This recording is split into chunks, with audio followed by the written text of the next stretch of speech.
الحمد لله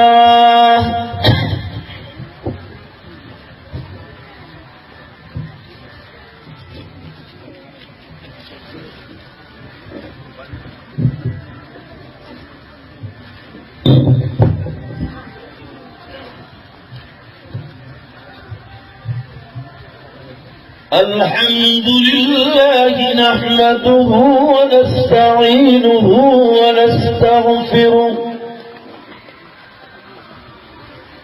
ونؤمن به ونتوكل عليه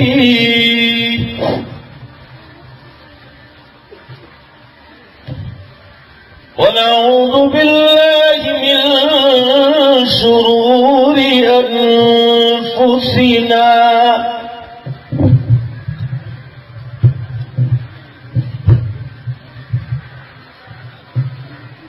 ومن سيئات أعمالنا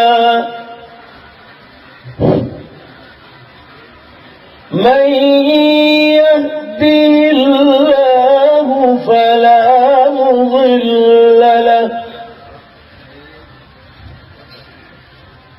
ومن يضلله فلا هادي له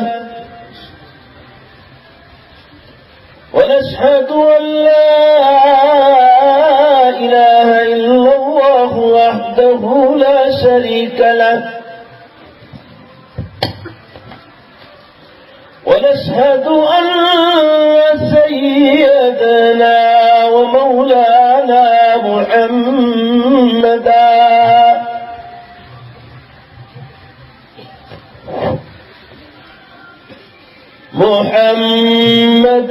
عبده ورسوله. قال الله تبارك وتعالى في القرآن المجيد والفرقان الحميد: أعوذ بالله من الشيطان الرجيم. بسم الله الرحمن الرحيم.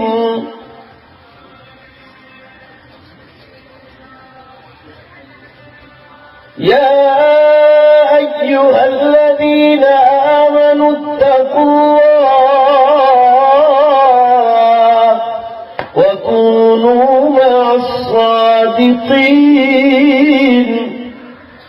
وقال الله تبارك وتعالى: واصبر نفسك مع الذين يدعون ربهم بالغداة والعشي يريدون وجهه ولا تعد عيناك عنهم. وقال الله تبارك وتعالى: وما أمر الساعة إلا كلمح البصر أو هو أقرب إن الله على كل شيء قدير. وقال النبي صلى الله تعالى عليه وسلم: من سلك طريقا يلتمس فيه علما سهل الله له طريقا إلى الجنة. صدق الله مولانا العظيم وصدق رسوله النبي الأمي الكريم، ونحن على ذلك لمن الشاهدين والشاكرين، والحمد لله رب العالمین. زور سے ایک مرتبہ درود شریف پڑھ لو. اللهم صل على سيدنا ونبينا وشفيعنا وحبيبنا وسندنا مولانا محمد صلی اللہ علیہ وسلم. بزرگان محترم، عزیز نوجوانوں، پردے میں بیٹھ کر سننے والی عزیز بہنوں اور ماں، اس وقت آپ حضرات کے سامنے قرآن پاک میں سے 3 آیات شریفہ اور اللہ کے آخری نبی تاجدار مدینہ جناب محمد رسول اللہ صلی اللہ علیہ وسلم کی ایک مبارک حدیث کا سہارا لیا ہے۔ اللہ ہم سب کو دھیان سے سننے کی توفیق عطا فرمائے، اللہ عمل کی توفیق بخشے، آمین کہو۔ اللہ دوسروں تک پہنچانے کا درد ہمارے دلوں میں نصیب فرمائے۔ بزرگان محترم، یہ مدرسہ ہدایت الاسلام بینا نگر کا سالانہ جلسے کا دن ہے، جس میں بچوں نے بہت ہی روحانیت اور نورانیت بھرے پروگرام پیش کیے، جس میں خود قرآن اور حدیث کا خلاصہ تھا۔ اگر آدمی کو نصیحت حاصل کرنا ہو تو ان معصوم زبانوں ہی سے کافی تھی، مگر مجھے اسپیشل بلایا ہے ترکیسر سے، اس لیے چند باتیں مدرسے دینی تعلیم کی نسبت پر بعض دفعہ آدمی کا دھیان نہیں جاتا ہے۔ آدمی دنیا کی تعلیم لیتا ہے مگر اسے یہ معلوم نہیں ہے کہ اللہ تعالیٰ نے قرآن پاک میں کیا لکھا ہے۔ آخر وہ آسمان و زمینوں کا مالک ہے، اور اس نے قیامت اور قیامت کے بعد کے تک کے پروگرام پیش کیے ہیں۔ میدان حشر کا منظر، جنت کا منظر، جہنم کا منظر، دوبارہ وہ کس طرح زندہ کریں گے، اور زندگی گزارنے کے وہ بہترین طریقے، جس میں انسان ٹوائلٹ جائے، باتھ روم جائے تو بھی اس کا طریقہ، باتھ روم سے نکلے تو بھی طریقہ، بازار جائے تو بازار جانے کا طریقہ، بازار سے واپسی کا طریقہ، انسان اپنی ماں کے سامنے جائے تو طریقہ، بیوی کے سامنے جائے تو طریقہ، اولاد کے سامنے جائے تو طریقہ۔ قدم قدم پر مسلمانوں ہمیں گائیڈنس اور ہدایت دی ہے، جس سے ساری دنیا کی انسانیت بیچاری، جن کے پاس ایمان نہیں ہے وہ بیچارے اسی زندگی میں مر رہے ہیں۔ آپ دنیا کی تاریخ کو اگر دھیان سے پڑھو، اور روزانہ آنے والے دینک پیپر اور نیوز پیپرز کو، چاہے وہ انگلش میں ہو، ہندی میں ہو، اردو میں ہو، گجراتی میں ہو، اگر آپ دھیان سے پڑھیں تو آپ کو اسلام کا احسان معلوم ہوگا، قرآن کا احسان معلوم ہوگا کہ اللہ تو نے ہم جیسے ناکارہ انسانوں کو ایمان دے کر، اسلام دے کر، قرآن دے کر ہم پر تو نے کتنا بڑا انعام کیا ہے۔ بھائی بولو نے بے شک کیا ہے کہ نہیں کیا؟ ابھی چند ہی دن ہوئے، مجھے تو بات دوسری کرنی ہے مگر میں آپ کو یہ بات آئی تو کہتا ہی چلوں۔ رمضان المبارک سے پہلے بلسار شہر کا ایک واقعہ سورت کے اخباروں میں آیا۔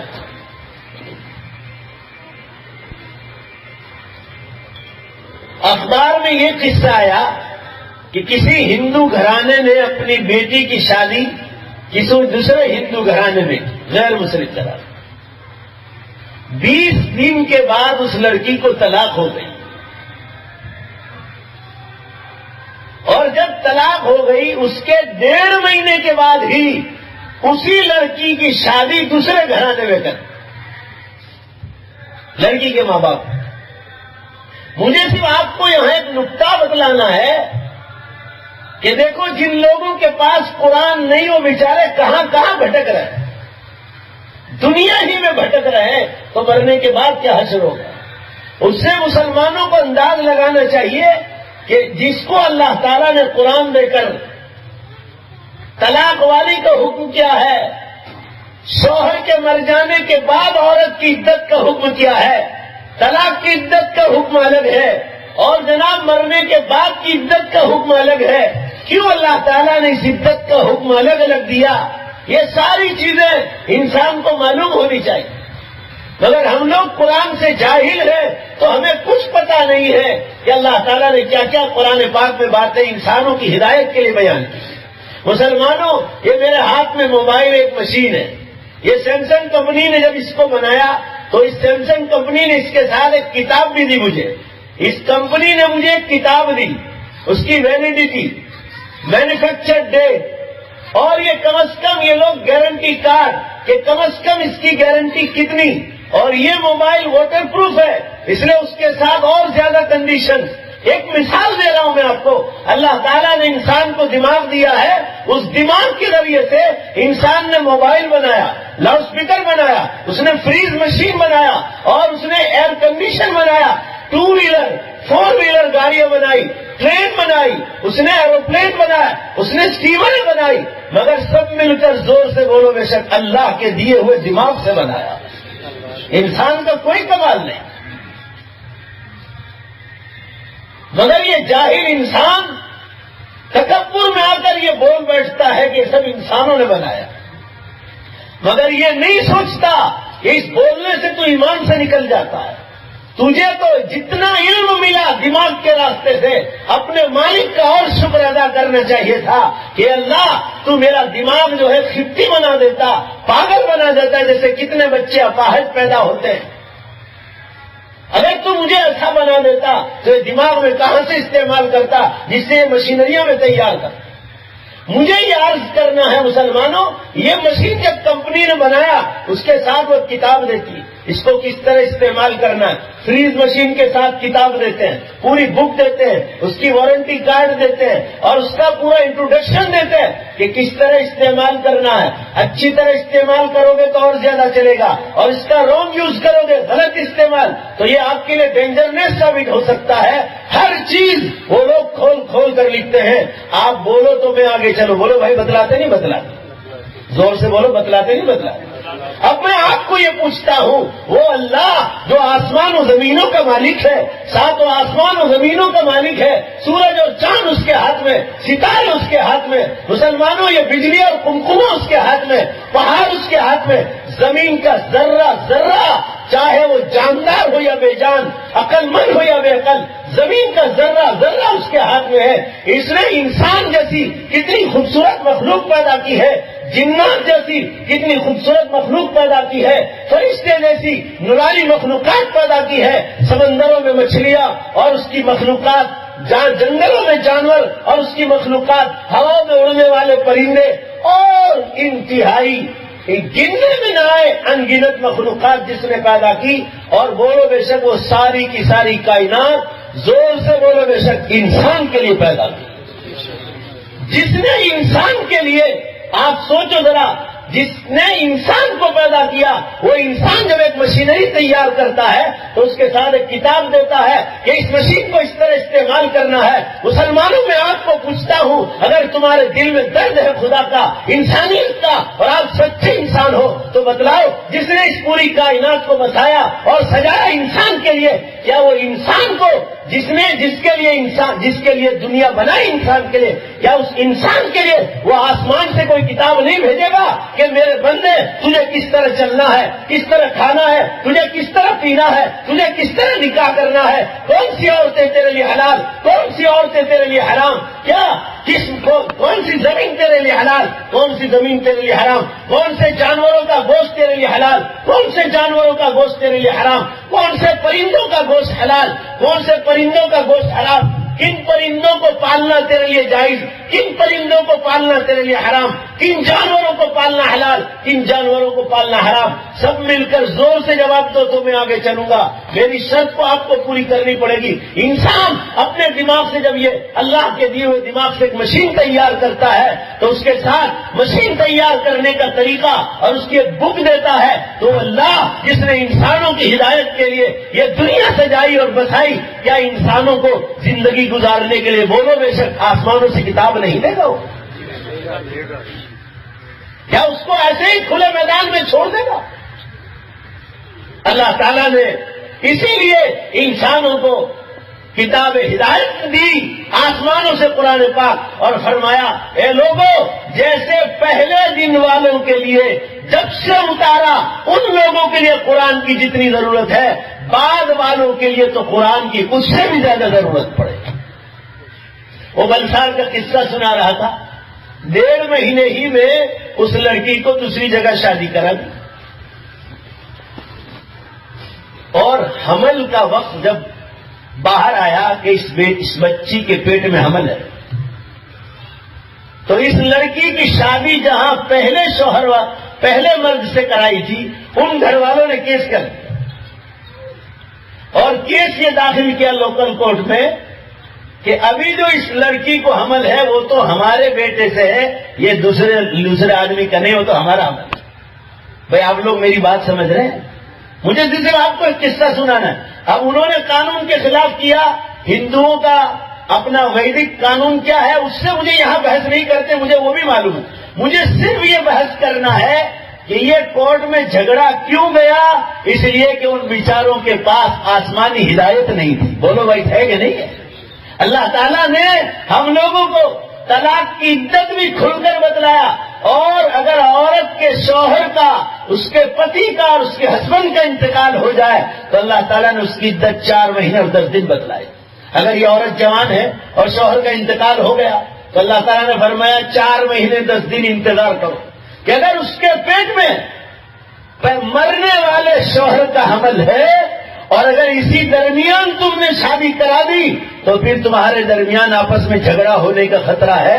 بھائی ذرا زور سے بولو نا، آپ لوگ تو ایسے بیٹھے ہیں جیسے قبرستان میں بیٹھے ہو، جھگڑا ہونے ہی نہ پائے، اس لیے اللہ تعالیٰ نے فرمایا کہ 4 مہینے 10 دن انتظار کرو تاکہ کوئی قسم کا جھگڑا ہی پیدا نہ ہونے پائے۔ اس لیے عدت کے زمانے میں عورت بیٹھی ہو اور کوئی دوسرا مرد اس پر منگنی بھی بھیجے تو گنہگار ہوگا۔ وہ عدت میں اگر کوئی منگنی بھیج دے گا جائز ہو جائے گا، مگر بھیجنا گناہ۔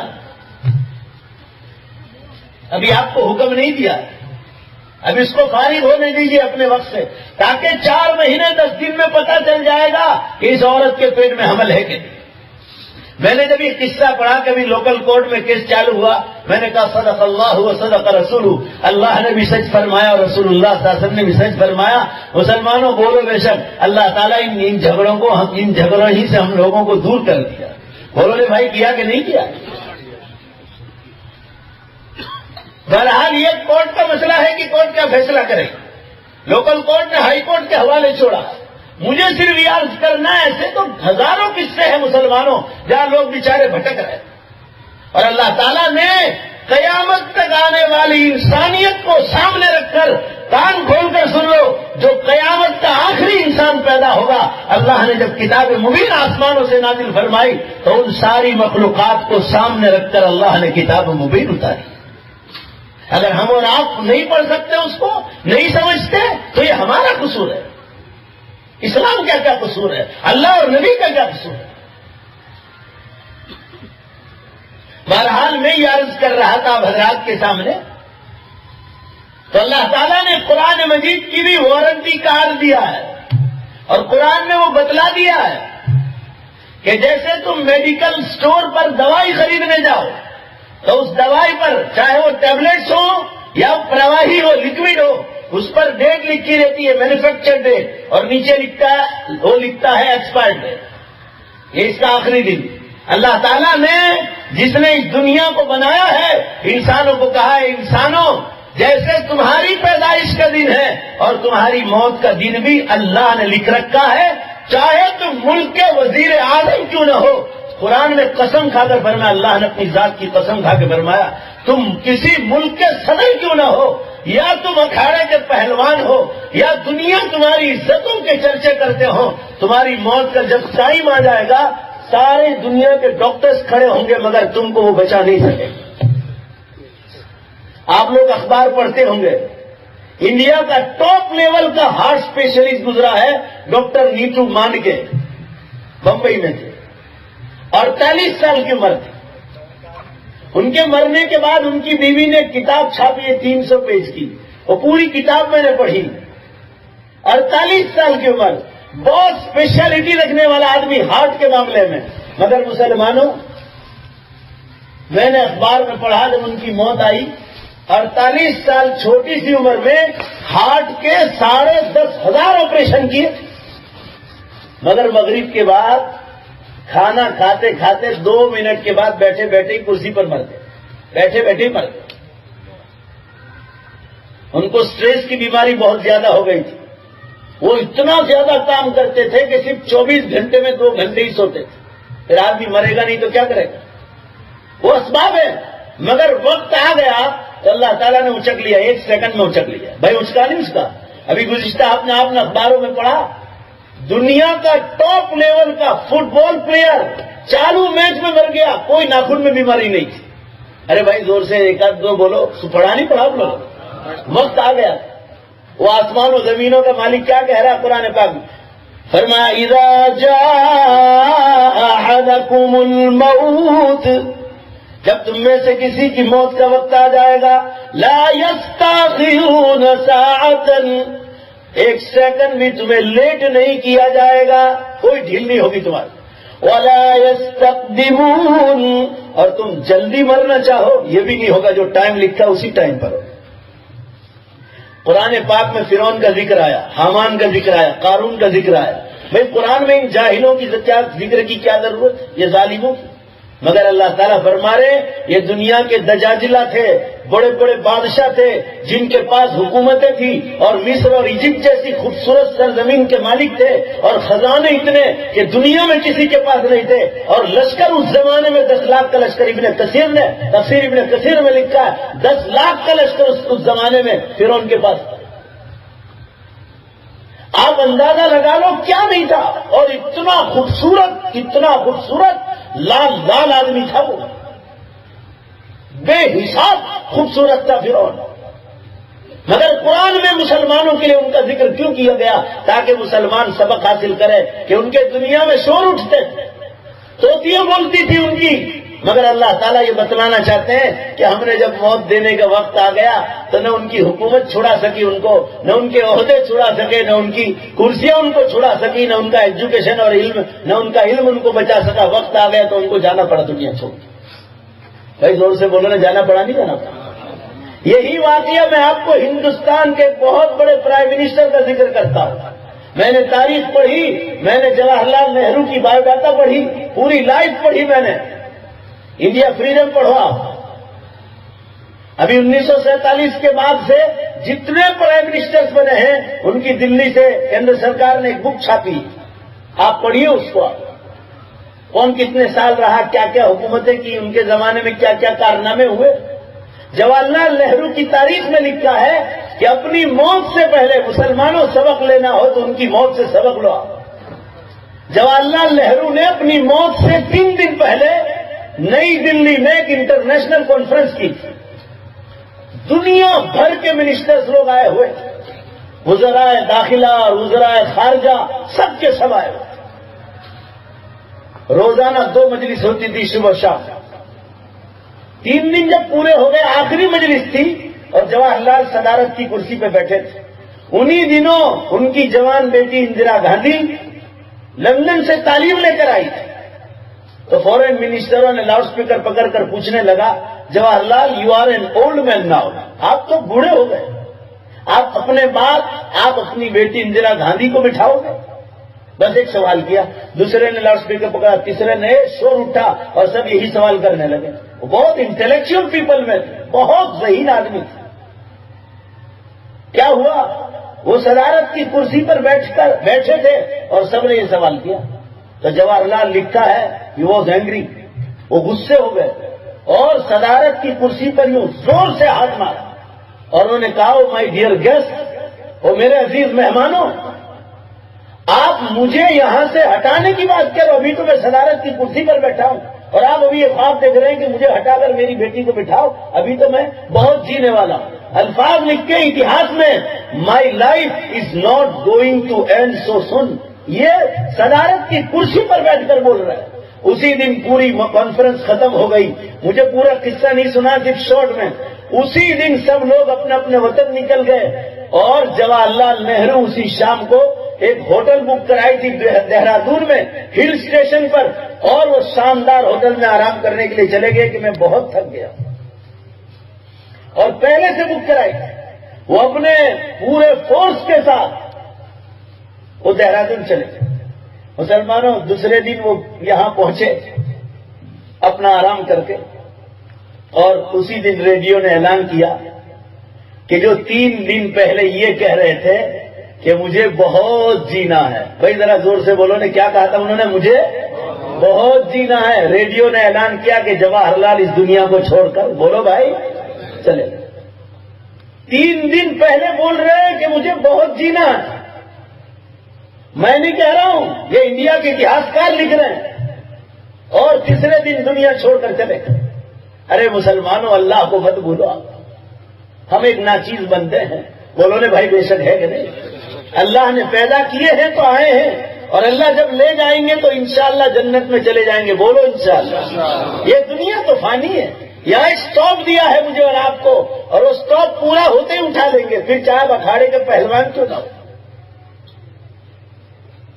ابھی گجرات سماچار میں آدمی کو سبق حاصل کرنا چاہیے. گجرات سماچار والے نے میرلن منرو کی پوری تاریخ بیان کی تھی، اور اس کے فوٹو کے نیچے ایک ہیڈنگ دیا تھا، اور ہیڈنگ دیا تھا کہ جس کی خوبصورتی پر دنیا ناچتی تھی، لکھا ہے جس کی خوبصورتی پر دنیا ناچتی تھی، آج اس کو 50 سال ہو گئے، آج خدا نے اس کے نام و نشان ختم کر دیا. کہاں گئی وہ خوبصورتی؟ ڈائنا ٹاپ میں سمجھی جاتی تھی مگر خاموش ہو گئی. زمین کھا گئی، آسمان کیسے کیسے مٹے، نامیوں کے نشان کیسے کیسے. اللہ تعالیٰ نے مجھے اور آپ کو ایک مدت دی ہے، یہ مدت کی قدر کرنا ہے، اور اس قدر کرنا ہے کہ دنیا کی تعلیم بھی لے، بزنس بھی کرے، نوکری دھندا بھی کرے، ہر چیز حلال طریقے سے کرے، مگر یہ یاد رہے کہ اللہ کا حکم کہیں ٹوٹنے نہ پائے. ہم اور آپ اکیلے اپنی ہاتھ سے نہیں آئے، اللہ کے پیدا کرنے سے پیدا ہوا، اور اللہ جب لے جائیں گے اسی سیکنڈ پر دنیا چھوڑنا ہے، اسی سیکنڈ پر. آپ نہیں دیکھتے روڈوں پر ایکسیڈنٹس ہوتے ہیں کہ بھائی NRI تھے، فورن سے آئے تھے، کوئی بڑودا جا رہا ہے، کوئی سورت جا رہا ہے، 15 آدمی شاپنگ کرنے جا رہے ہیں، 4 دن کے بعد شادی ہے اور راستے میں ایکسیڈنٹ ہوا، اور وہی آخرت کا سفر تھا ان کا. شادی کرنا ہے انڈیا، اخبار والے لکھتے ہیں 4 دن کے بعد تو شادی تھی، لڑکے اور لڑکیاں دونوں کی، اور آخرت میں چلے. انسان بیچارہ سوچتا ہے کہ میں انڈیا کا اور فورن کا سفر کرتا ہوں، مگر وہ حقیقت میں آخرت کا سفر ہوتا ہے، اور یہ اپنی جہالت میں پڑا رہتا ہے. آمین کہو گے؟ اللہ ہم سب کو ایمان پر موت عطا فرمائے. میں یہ عرض کر رہا تھا مسلمانوں، اللہ تعالیٰ نے ایک مقصد سے دنیا بنائی، اور وہ مقصد یہ ہے کہ آدمی اللہ کا پروگرام سمجھے، نہیں تو مر جائے گا. اور اللہ کا پروگرام سمجھنا ہو تو اللہ والوں کے پاس بیٹھنا پڑے گا، اور اللہ والوں کے پاس بیٹھنے کا حکم بادشاہوں کو بھی ہے کہ اگر وقت کا بادشاہ بھی ہو تو اللہ والوں کے پاس بیٹھے. اورنگزیب عالمگیر رحمت اللہ علیہ، آپ ان کا اتہاس پڑھو، آپ کتنا زبردست آدمی تھا، وقت کا بادشاہ ہے، مگر آپ کو خیال نہیں ہوگا مسلمانوں کتنا بڑا مفتی تھا وہ، قرآن اور حدیث کا عالم تھا. ان کے استاد تھے ملا جیون رحمت اللہ علیہ، امیٹھی، یوپی میں امیٹھی کے رہنے والے. وقت کا بادشاہ ہے، بادشاہت پر رہتے ہوئے بھی قرآن و حدیث کا سبق نہیں چھوڑا. 2 زانو ایسے بیٹھ کر استاد کے سامنے بیٹھتے تھے، اور وہ ٹائم استاد اور شاگرد کے سوا تیسرا کوئی نہیں ہوتا. فتاوی عالمگیری آپ پوچھو علماء کرام، اردو جانتے ہو تو پڑھو، ہو سکتا ہے کنٹھاریہ والوں نے گجراتی میں چھاپی ہو، کسی اور نے. آپ فتاوی عالمگیری پڑھو، یا اورنگزیب عالمگیر نے لکھی. کتنا بڑا وقت کا بادشاہ ہے. وہ اپنے استاد کے پاس بیٹھتے تھے اور قرآن حدیث سمجھتے تھے. جگہ جگہ قرآن کے حوالے دیے انہوں نے فتاوی عالمگیری میں، آپ پڑھیے اس کو. وقت کا بادشاہ ہے. مگر جنازے کے لیے وصیت کر رہے، میری جنازے کی نماز وہی شخص پڑھا ہے جس کی اثر سے پہلے 4 رکعت، وہ سنت جو مؤکدہ بھی نہیں، غیر مؤکدہ ہے، بالغ ہونے کے بعد کبھی چھوٹی نہ ہو، وہ شخص میری جنازے کی نماز پڑھا. اچھے جبے والے پیچھے رہ گئے تھے، اور ایک فقیر سیدھا سادہ، لوگ ایسا سمجھتے تھے کہ بیکار قسم کا آدمی ہے، وہ باہر آیا اور اس کی کرامت ظاہر ہوئی کہ میری بالغ ہونے کے بعد کبھی 4 رکعت اثر کی سنت غیر مؤکدہ نہیں چھوٹی ہے، اس نے جنازے کی نماز پڑھائی. تو وہ خود کتنے اونچے مقام پر ہوں گے اورنگزیب عالمگیر رحمت اللہ علیہ. وقت کا بادشاہ بھی ہو تو مسلمان حکم ہے کہ قرآن سمجھنے کے لیے وہ اللہ والوں کے پاس بیٹھو، چاہے ان کے پاس کچھ نہ ہو. قرآن پاک میں اللہ نے ارشاد فرمایا، یا ایھا الذین آمنوا اتقوا اللہ، اے مسلمانوں اللہ سے ڈرو، وَكُونُوا مَعَ الصَّادِقِينَ، اور اللہ والوں کے پاس بیٹھو. دیکھو دھیان دو، یہ کی بات پر مجھے عرض کرنی پڑی. اے ایمان والو اللہ سے ڈرو، اور اللہ کا ڈر پیدا ہوگا اللہ والوں کے پاس بیٹھو. جگر مراد آبادی کا نام سنا ہوگا آپ نے، ڈبل پی ایچ ڈی کیا تھا انہوں نے. ڈبل پی ایچ ڈی، کتنا پڑھا لکھا آدمی تھا.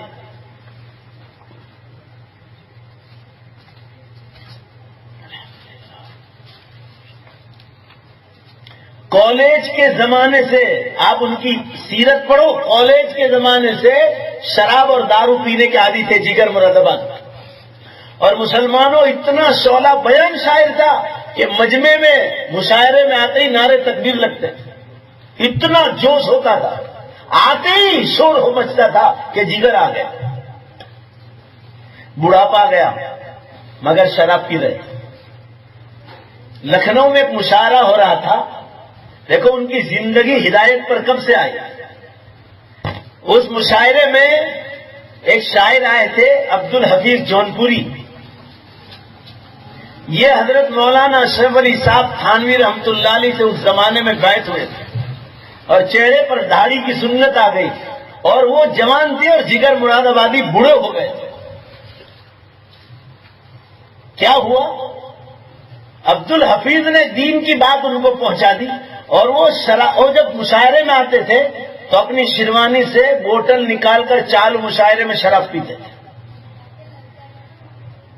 اتنے شراب کے عادی. عبدالحفیظ نے کہا جگر آپ کو اللہ کا ڈر نہیں لگتا؟ بوڑھے ہو گئے اور ابھی بھی آپ شراب پیے جا رہے ہو. جگر نے کہا عبدالحفیظ ڈر تو بہت لگتا ہے مگر کروں کیا؟ اس کا کوئی علاج ہے چھوڑنے کا؟ کہا ہے علاج. کا علاج کیا ہے؟ کہا اللہ والوں کی صحبت. تو جگر تو بہت ذہین آدمی تھے، کہنے لگے اللہ والوں کے پاس جا کے کیا ملے گا؟ جیسے آج کل ہم لوگوں کا ذہن ہے کہ مولویوں کے پاس کیا ملے گا. یہ تو مولویوں کی مجلسوں میں جا کر بیٹھے، بخاری شریف کا سبق سنو کبھی جا کے، جلالین کا سنو، مشکات شریف کا، تو انداز ہو کہ اللہ نے ان کو کیسا دماغ دیا. اب ان کے سبق میں جا کے بیٹھو. آپ ہمارے یہاں ڈاکٹر لوکھن والا صاحب مرحوم تھے، جب میں حافظ ہوا اور SSC میں تھا تو میں بہت چھوٹا تھا، مجھے 4 سال کا عمر شروع ہوئی اور مجھے اسکول میں داخل کر دیا. میرا 13واں سال پورا ہو کر 14واں سال شروع ہوا اور میں نے SSC کر لیا. ایشور بھائی پٹیل ہمارے یہ تھے ٹیچر. تو میری نانی اماں، میں چھوٹا تھا اور والد صاحب مولانا آدم صاحب کا انتقال ہو گیا. میری نانی نے کہا کہ یتیم بچہ ہے، عمر نہیں ہے مگر میں اب لندن چلی جاؤں گی، میری لڑکی بیوہ ہے اور وہ پردے میں ہے، وہ نہیں آئے گی آپ کے پاس، آپ اس بچے کو سنبھال لیجیے. وہ ماسٹر کو رحم آیا اور لے لیا مسلمان. دھیان سے سنو میں آپ کو کیا کہنا چاہ رہا ہوں. میں آپ کو یہ عرض کر رہا تھا کہ میں بچپن میں ڈاکٹر لوکھن والا کے ساتھ جب میں SSC میں تھا تو ایک دن بخار آیا تو وہاں گئے تو ڈاکٹر لوکھن والا صاحب نے یہ کہا، اس وقت کی بات میرے دماغ میں جب میں ابھی نابالغ تھا. ڈاکٹر صاحب نے کہا کہ خلیل تم حافظ بنتے ہو، اور اگر تم لوگ جو ڈاکٹر بننا چاہو، جو آدمی پورا اللہ کا قرآن کا حافظ بن سکتا ہے، اس کے لیے تو انسانوں کی لکھی ہوئی کتابیں بہت آسان ہیں. بھائی آپ لوگ میری بات سمجھ رہے ہیں؟ یہ ڈاکٹر صاحب نے اس زمانے میں کہا تھا. یہ میں آج کل کے جو نوجوان ہیں نا، وہ ایسا سمجھتے کہ مولویوں کے پاس کیا ملے گا. اللہ مولوی کا لفظ تو اتنا پیارا ہے، اتنا پیارا. مجھے کوئی مولانا کا اتنا خوش نہیں ہوتا ہوں جتنا مولوی خلیل کا ہے تو اتنا خوش ہوتا ہوں. مولوی کے لفظ آتے ہی منہ میں مٹھاس آتا ہے. مولوی عربی ڈکشنری اٹھاؤ آپ، اس کا معنی ہوتا ہے اللہ کا ولی. ایسے ہی نہیں لقب دیا گیا. ایک زمانے میں لوگ ملا کہتے تھے، پھر وہ مولوی پر آئے، اب ذرا سدھارا لوگ لائے اس کو مولانا کہتے ہیں. مگر مسلمانوں ذرا آپ دارالعلوم کے سبق میں جا کر بیٹھو تو آپ کو وہ کیسے انٹلیکچوئل پیپل ہیں، آپ کو انداز ہوگا کہ اللہ تعالیٰ نے ان کو کتنا شاہی دماغ بنایا. بہرحال میں یہ عرض کر رہا تھا کہ وقت کا بادشاہ بھی ہو تو اس کو حکم ہے کہ اللہ والوں کے پاس بیٹھے. جب اللہ کا کلام، اللہ اتنی زبردست ذات ہے تو اللہ کا کلام تو کلاموں کا بھی بادشاہ ہے. بولو نے بھائی ہے کہ نہیں؟ تو ان کے پڑھانے والوں کے دماغ کتنے عالی ہوں گے. بہرحال جگر نے یہ کہا عبدالحفیظ یہ اللہ والوں کے پاس جا کے کیا ملے گا، ان کی صحبت سے کیا ہوگا؟ اور جب عبد الحفیظ تو مولانا تھانوی کا رنگ چڑھا ہوا تھا، وہ تو حکیم الامت تھے، حکیم الامت تھے. فرمانے لگے مسلمانوں، عبد الحفیظ نے کہا جگر تم یہ پوچھتے ہو کہ اللہ والوں کے پاس کیا ملے گا، تو سن لو خود اللہ ہی مل جائے، اللہ ہی مل جائے. تو جگر کو یہ بات اثر کر دے. جگر پوچھنے لگے عبد الحفیظ کو اللہ والا ہے دھیان میں؟ کہا تھانہ بھون میں ایک بزرگ ہے دلی سے 200 کلومیٹر دور، تھانہ بھون قصبے میں. کہا کون ہے؟ مولانا شفیع صاحب. کہا ان کا اخباروں میں بہت چرچا پڑھتا ہوں. اس زمانے میں ٹیلی فون سسٹم نہیں تھے. مولانا تھانوی رحمۃ اللہ علیہ کا انتقال 1940 کے بعد ہوا ہے. اس زمانے میں ٹیلی فون تھے تو بعض گورنمنٹ آفیسز میں تھے، باقی عام نہیں تھے. کا خط لکھو، خط لکھا، خط کا جواب آیا. خط کا جواب یہ آیا کہ خانقاہ میں فلاں مہینے میں فلاں تاریخ میں 2 جگہ خالی ہے. اور عبد الحفیظ تو جایا ہی کرتے تھے جونپور. گئے مسلمانوں، رات کو 12 بجے حضرات ٹرین سے پہنچے. حضرت تھانوی رحمۃ اللہ علیہ نے دربان سے کہہ دیا تھا کہ بہت بڑے شاعر آ رہے اپنی اصلاح کے لیے. کہا رات کو کھانا تیار رکھنا، میں تو گھر پر رہوں گا. حضرت تھانوی رحمۃ اللہ علیہ تہجد میں پہنچتے تھے خانقاہ. کہا مہمان آ رہے، دونوں کو کھانا کھلا دے. دیکھو بزرگوں کی جبھی تو جگر مراد آبادی کو کبھی دیکھا بھی نہیں، مگر عام انسان کا احترام، عام مومن کا احترام ان اللہ والوں کے دل میں تو دیکھو. میں ابھی کوکن گیا تھا ادھر مہاراشٹر میں، تو ہمارے ایک دوست ملے تھے. وہ بعض مسلمانوں کو مزاحیہ انداز میں مذاق کے طور پر کہتے تھے کہ آج کل لوگ مہمانوں کا اکرام بہت کم کرتے ہیں. ویسے وہ مذاقی میں کہتے تھے، لوگ بہت احترام کرتے ہیں اور سب کا اکرام کرتے ہیں. بہت کم لوگ ایسے نادان ہوں گے بے قسمت جو مہمانوں کا اکرام نہیں کرتے. وہ میں یہ مولانا تھانوی کی خدمت پر عرض کر رہا ہوں. جگر مراد آبادی کو کبھی دیکھا نہیں تھا، مگر کہا بھائی بہت بڑے شاعر آ رہے، ان کے لیے کھانا تیار ہے. 12 بجے کھانا کھلایا دربار. تو وہ کوکن میں ہمارے ایک دوست ملے، وہ کہہ رہے تھے کہ بعض لوگ بڑے کنجوس ہوتے ہیں، وہ جب مہمان آتے ہیں تو پہلے ہی سے کہہ دیتے ہیں کہ کھا کر آئے ہو یا جا کر کھاؤ گے. آپ لوگ اشارے میں سمجھے، کھا کر آئے ہو یا جا کر کھاؤ گے. یعنی مطلب یہ کہ ہمارے پاس آپ کو کھلانے کی کوئی فرصت نہیں ہے.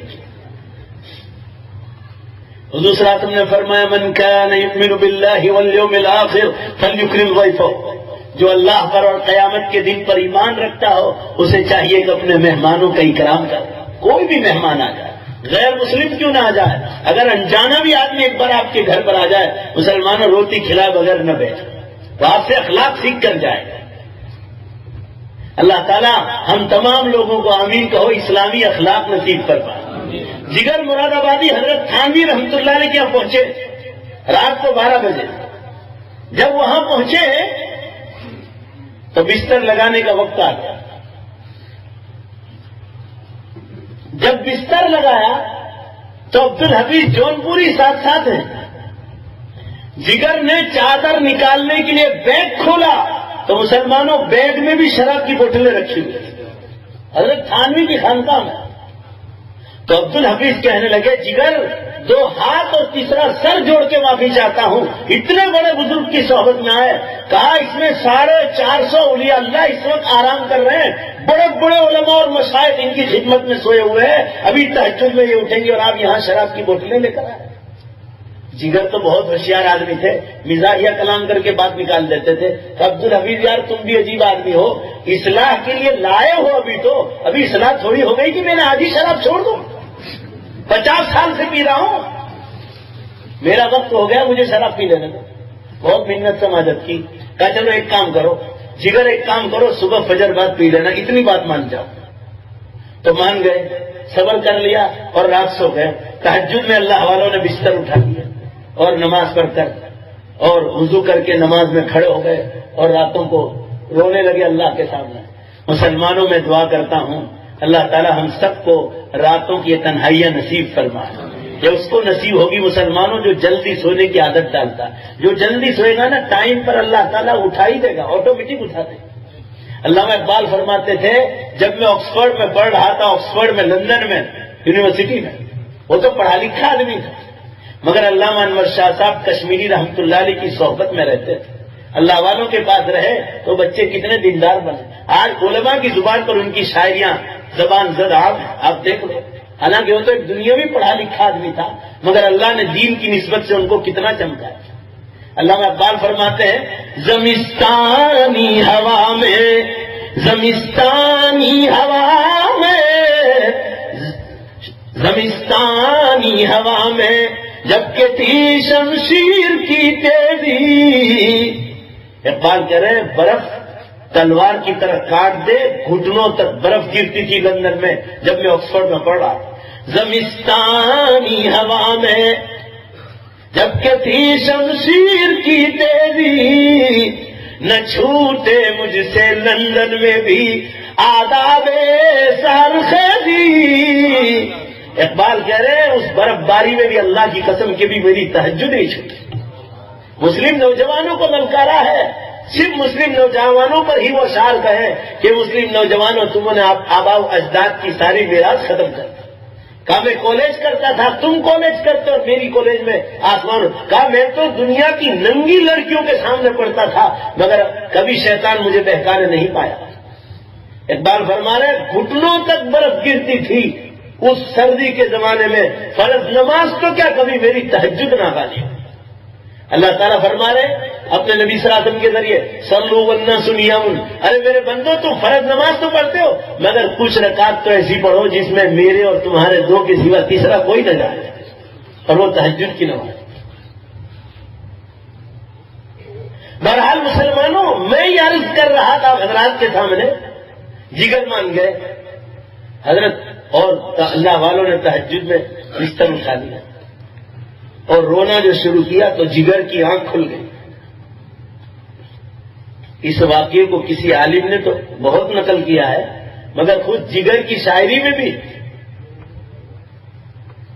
جگر فرماتے ہیں کہ فجر کی تہجد سے پہلے لوگ جب اٹھے اور راتوں کو رونے لگے تو میری آنکھ کھل گئی اور اتنا درد تھا ان کے رونے کی آوازوں میں کہ پھر میں سو نہ سکا چین سے. اور مجھے درد لگا کہ جگر تو کہاں بھٹک رہا تھا، تو کہاں بھٹک رہا تھا. کہا ان لوگوں کے رونے کے ساتھ میں نے بھی رونا شروع کر دیا بستر پر، اور فجر تک میں بستر پر پڑا رہا. فجر کی نماز سے پہلے حضرت تھانوی رحمت اللہ علیہ آ گئے تھے، تہجد وہیں پڑھتے تھے، فجر بھی وہیں پڑھاتے تھے، اور فجر کے بعد 2-2.5 گھنٹہ بیان ہوتا تھا. کہا اس دن بیان ہوا کس پر؟ جگر نے شاعری میں لکھا یسألونک عن الخمر والمیسر. قرآن میں ہے کہ نبی محمد صلی اللہ علیہ وسلم یہ مکے والے تم کو شراب، دارو، جوار، جگار اور کسینوں کے بارے میں سوال کرتے ہیں کہ یہ حلال ہے کہ حرام ہے. بس اس آیت کے ایک ٹکڑے پر 2.5 گھنٹہ بیان ہوا. مسلمانوں لکھا ہے حضرت تھانوی رحمۃ اللہ علیہ نے اپنے ملفوظات میں کہ جگر اس دن اتنا روئے ہیں کہ رات کو اللہ والوں کی رونے کی آواز سے شراب سے توبہ کر لی تھی، اور فجر کی نماز کے بعد حضرت تھانوی کے بیان سے زندگی بھر کے گناہوں کی توبہ کر لی. اسی کو جگر نے کیا کہا، میں ایک ناچیز درخواست کروں گا. بھائی کہیں گے زور سے، جب آپ دھیان سے سنیں گے جگر کا شعر، زور سے بولو گے بھائی سنیں گے. جگر کیا فرماتے ہیں کہ کوئی یہ کہے کہ مولویوں کے پاس کیا ملتا ہے، ذرا جگر ہی کی زبان سے سن لو. جگر فرماتے ہیں چلو دیکھنے تماشا جگر کا، چلو دیکھنے تماشا جگر کا، سنا ہے وہ کافر مسلمان ہو گیا. تو میں تو ناستک ہو گیا. اے اللہ والے کی صحبت میں آ کر اللہ نے مجھے ولی کامل بنا دیا. حضرت تھانوی رحمت اللہ علیہ کے جملے ہیں کہ جگر تھانہ بھون کی خانقاہ میں آ کر ولی کامل بن گئے اور ایمان ہی پر موت ہوئی. اسی لیے اللہ تعالیٰ کو حکم ہے کہ کسی شرابی کبابی کو بھی حقیر نہ سمجھو. ہاں اس کے عمل کو غلط سمجھو مگر اس آدمی کو حقیر نہ سمجھو، اور یہ نہ سمجھو کہ میں اچھا ہوں اور یہ جہنمی ہوگا. شیخ سعدی رحمت اللہ علیہ نے بوستا میں ایک واقعہ لکھا ہے. 2 دوست تھے، ایک علم رکھتا تھا یعنی تھوڑی بہت دینداری تھی، اور دوسرا شراب پیتا تھا. یہ شرابی روزانہ رات کو شراب پی کر بستر پر روتا تھا اللہ کے سامنے کہ اللہ یہ غلط عادت لگ گئی، مجھے چھڑا دے، مجھے بہت دکھ ہے اس کا. اور یہ اس کو نصیحت کرتا تھا روزانہ کہ تو یہ شراب چھوڑ دے نہیں تو تیرا ٹھکانہ جہنم ہوگا. اس کا سمجھانے کا انداز اچھا نہیں تھا، غصے سے سمجھاتا، حقارت کی نظر سے دیکھتا تھا اس کو. ایک دن اس نے بھی اسی رات دعا مانگی اور یہ شرابی نے بھی اسی رات دعا مانگی. دونوں نے بہت جم کے دعا مانگی اور یہ یوں دعا میں کہہ رہا ہے جو دیندار آدمی تھا، اے اللہ میرا حسر اس شرابی کے ساتھ مت کر. اور اللہ تعالیٰ نے اس شرابی نے اسی دن دعا مانگی تھی اور اس کا حشر اس سے پہلے جنت میں لکھ لیا تھا اور اس نے کہا تھا کہ اس کے ساتھ میرا حشر مت کرنا. تو اللہ نے کہا تیری دعا قبول کر لی، تجھے جہنم میں ڈال دیا، اس کو جنت میں لے گئے. آدمی کسی کو حقیر نہیں سمجھے. اس آدمی کا انجام انما الاعمال بالخواتیم، اعمال کا دار و مدار تو آدمی کی موت پر ہوگا. آمین کہو سب مل کر اور دل سے کہو اللہ پوری امت کو ایمان پر موت عطا فرمائے. بہرحال میں یہ عرض کر رہا تھا حضرات کے سامنے، اللہ والوں کے پاس بیٹھنے کا حکم ہے مسلمان. کوئی چیز بیکار نہیں جائے گی. دنیا میں بھی برکتیں دیکھو گے اللہ والوں کے پاس بیٹھو گے تو، اور آخرت بھی چمکدار ہو. مسلم شریف بخاری شریف کے بعد سب سے بڑی کتاب امام مسلم رحمۃ اللہ علیہ کی بڑی عظیم الشان کتاب. اس میں ہر حدیث صحیح ہے. اس میں امام مسلم رحمۃ اللہ علیہ نے ایک ہیڈنگ لگایا ہے اور ہیڈنگ بہت اچھا عنوان قائم کیا ہے کہ حضرت عثمان غنی رضی اللہ تعالیٰ عنہ کو رسول اللہ صلی اللہ علیہ وسلم کی مبارک صحبت سے کیا مقام ملا ہے، کتنا اونچا مقام ہے. علماء نے لکھا ہے کہ صحابہ کرام ایک زمانے میں مورتی پوجا کرتے تھے، بت پرستیاں کرتے تھے، سورج کی پوجا کرتے تھے، پتھروں کی پوجا کرتے تھے. مگر جب رسول اللہ صلی اللہ علیہ وسلم کی مبارک صحبت میں آئے تو صحابہ کرام بن گئے. بولو نے بھائی بنے کہ نہیں بنے؟ سیدنا ابوبکر صدیق رضی اللہ عنہ کے بارے میں ایک مرتبہ ارشاد فرمایا صحابہ کے سامنے کہ میرے صحابہ اگر ترازو قائم کیا جائے اور ایک پلڑے میں ابو بکر کا ایمان رکھا جائے اور دوسرے پلڑے میں پوری امت کا ایمان رکھ دیا جائے تو حضور نے فرمایا اللہ کی قسم ابو بکر کے ایمان کا پلڑا بھاری ہو جائے. فرمایا یہ میری صحبت کا اثر ہے. رسول اللہ صلی اللہ علیہ وسلم کی صحبت جسے مل جائے اس سے بڑھ کر کوئی نہیں. آپ صلی اللہ علیہ وسلم نے فرمایا جس نے میرے ہاتھ پر ایمان لیا ہو، چاہے اس کو میرے پاس رہنے کا کم موقع ملا ہو، ایک ہی مجلس ملی ہو، چاہے نبی کا انتقال ہو گیا ہو یا صحابی کا انتقال ہو، آپ صلی اللہ علیہ وسلم نے فرمایا چاہے میری ایک مجلس ملی ہو، قیامت تک آنے والا میرے امت کا بڑے سے بڑا ولی بھی صحابی کے چھوٹے سے پاؤں، صحابی کے پاؤں کے گرد و غبار تک نہیں پہنچ سکتا ہے. آپ صلی اللہ علیہ وسلم کی مقام کا کیا کہتے ہیں صلی اللہ علیہ وسلم. اردو عربی زبان کے ایک شاعر حضور صلی اللہ علیہ وسلم کی شان میں کہتا ہے اللہ تعالیٰ ہمیں حضور صلی اللہ علیہ وسلم پر زیادہ سے زیادہ درود شریف پڑھنے کی توفیق عطا فرمائے، آپ کی سنت کے احیاء کی توفیق عطا فرمائے. شاعر کہتا ہے محمد بشر، پڑھو صلی اللہ محمد بشر، محمد بشر ليس كالبشر، ياقوت حجر ليس كالحجر. شاعر کہتا ہے انسانوں محمد صلی اللہ علیہ وسلم کو ہماری طرح کوئی آرڈینری انسان مت سمجھنا.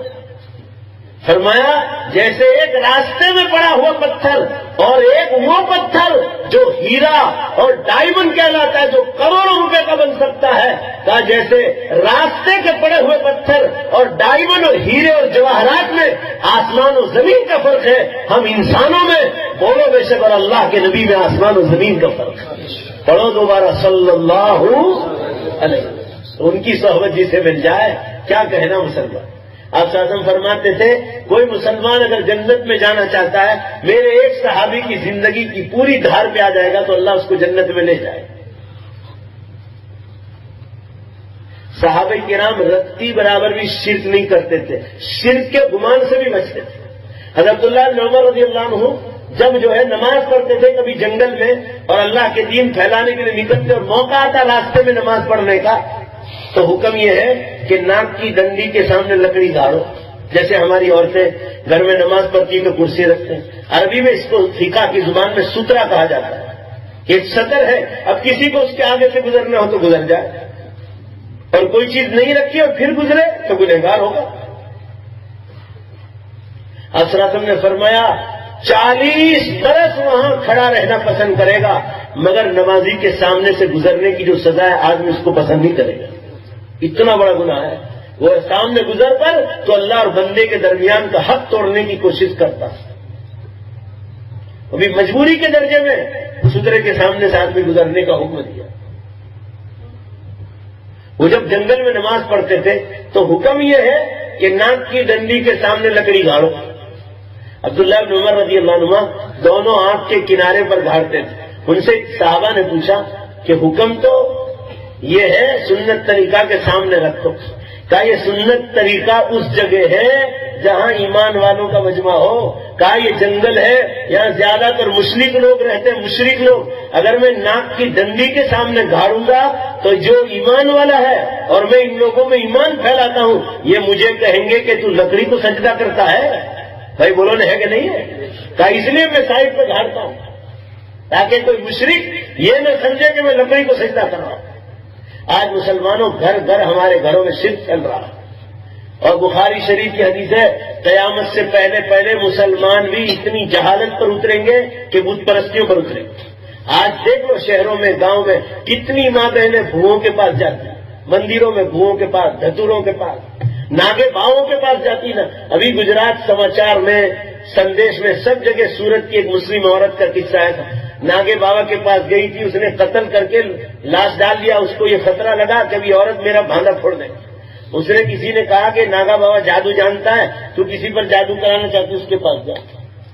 2 مرتبہ 3 مرتبہ اس کے پاس گئی تو رکشے والے نے بیان دیا اور وہ بابے کو بتلا دیا کہ یہ بابا تھا. مسلمان عورت، مسلمان 2 بچے کی ماں، اور وہ باندھا پھٹنے کے خطرے سے اس نے ختم کر دیا اس کو اور ندی میں پھینک دیا. 5 دن کے لاش ملی 5 دن کے بعد. اور پھر اور کسائی مل گئے سول ہاسپٹل والے، انہوں نے 7 دن تک نہیں لا کے پانی بہایا اور سیدھا قبرستان لے کر جنازے کی نماز پڑھ کے دفن کر. آج مسلمانوں کے گھروں میں شرک اتنا پھیل رہا ہے. اللہ کی پناہ. اللہ کے بندو توبہ کرو، ایمان چھوڑ کر کہیں نہ جاؤ. عقیدہ جو غلط ہوگا نا اللہ کے ساتھ ایمان مضبوط نہیں ہوگا، اور یہ غیروں کے پاس جاؤ گے قسم خدا کی اسی سیکنڈ میں ایمان سے نکل جاؤ.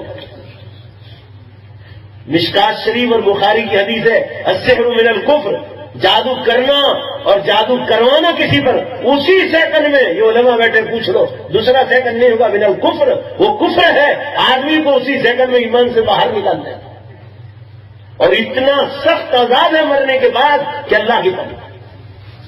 یہ تو اللہ کا احسان سمجھو کہ قبر والوں کا عذاب ہم لوگوں کو بتلاتا نہیں. صحابہ نے پوچھا ایک بار اللہ کے رسول صلی اللہ علیہ وسلم، لوگ ہم کو قبر کے بارے میں کہیں گے ہم دین پھیلانے جائیں گے تو ہم یہ غیر مسلموں کو جواب کیا دیں گے کہ اگر قبر میں عذاب ہوتا ہے یا قبر میں جنت کا ماحول ہے تو نظر نہیں آتا.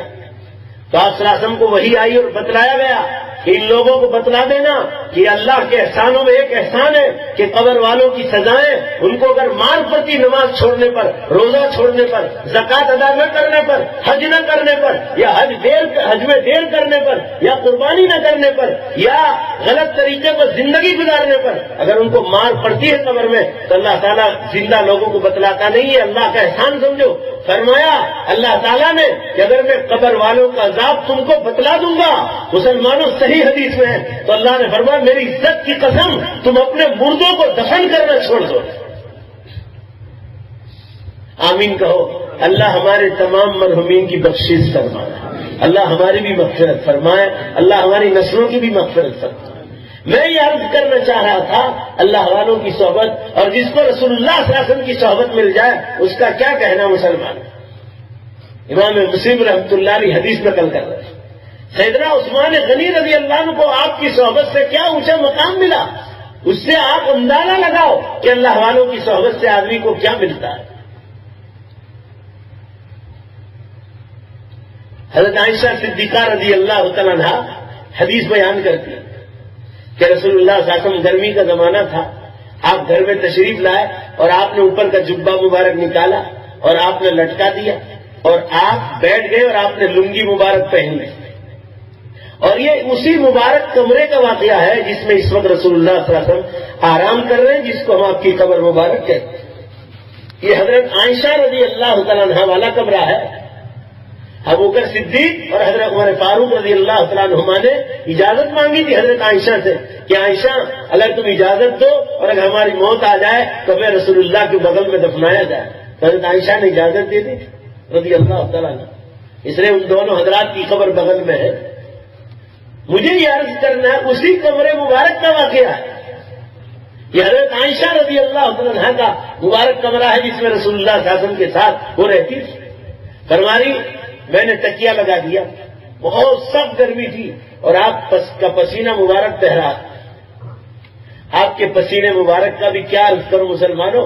امام بخاری رحمۃ اللہ علیہ ہیڈنگ لگا رہے کہ آپ صلی اللہ علیہ وسلم کی پاک بیویوں میں جو ہماری مائیں کہلاتی ہیں, ام سلیم رضی اللہ تعالیٰ عنہ حدیث بیان کرتی ہے, یہ ہماری ماؤں میں آپ صلی اللہ علیہ وسلم کی پاک بیویوں میں ام سلیم فرماتی ہے کہ آپ صلی اللہ علیہ وسلم جب میرے گھر پر آپ کی باری ہوتی اور آپ آرام فرماتے گرمیوں میں, تو میں آپ کے بدن مبارک کے پاس بوتلیں رکھ دیتی تھی, بوتلیں, اور وہ پسینہ مبارک ٹپک ٹپک کر وہ بوتلوں میں آتا تھا اور میں اس کو بھر لیا کرتی تھی. بخاری شریف میں ام سلیم فرماتی ہے کہ کبھی میں اپنی کسی سہیلی کی شادی میں مدینہ منورہ میں جاتی تھی تو وہ میں بوتل ساتھ لے کر جاتی تھی اور وہ میں پسینہ مبارک اپنے کپڑے پر لگاتی تو مجھے عورتیں پوچھتی تھی کہ اللہ کی قسم یہ ام سلیم تم نے کون سی خوشبو لگائی, تو میں کہتی کہ وہ رسول اللہ کا پسینہ مبارک ہے صلی اللہ علیہ وسلم.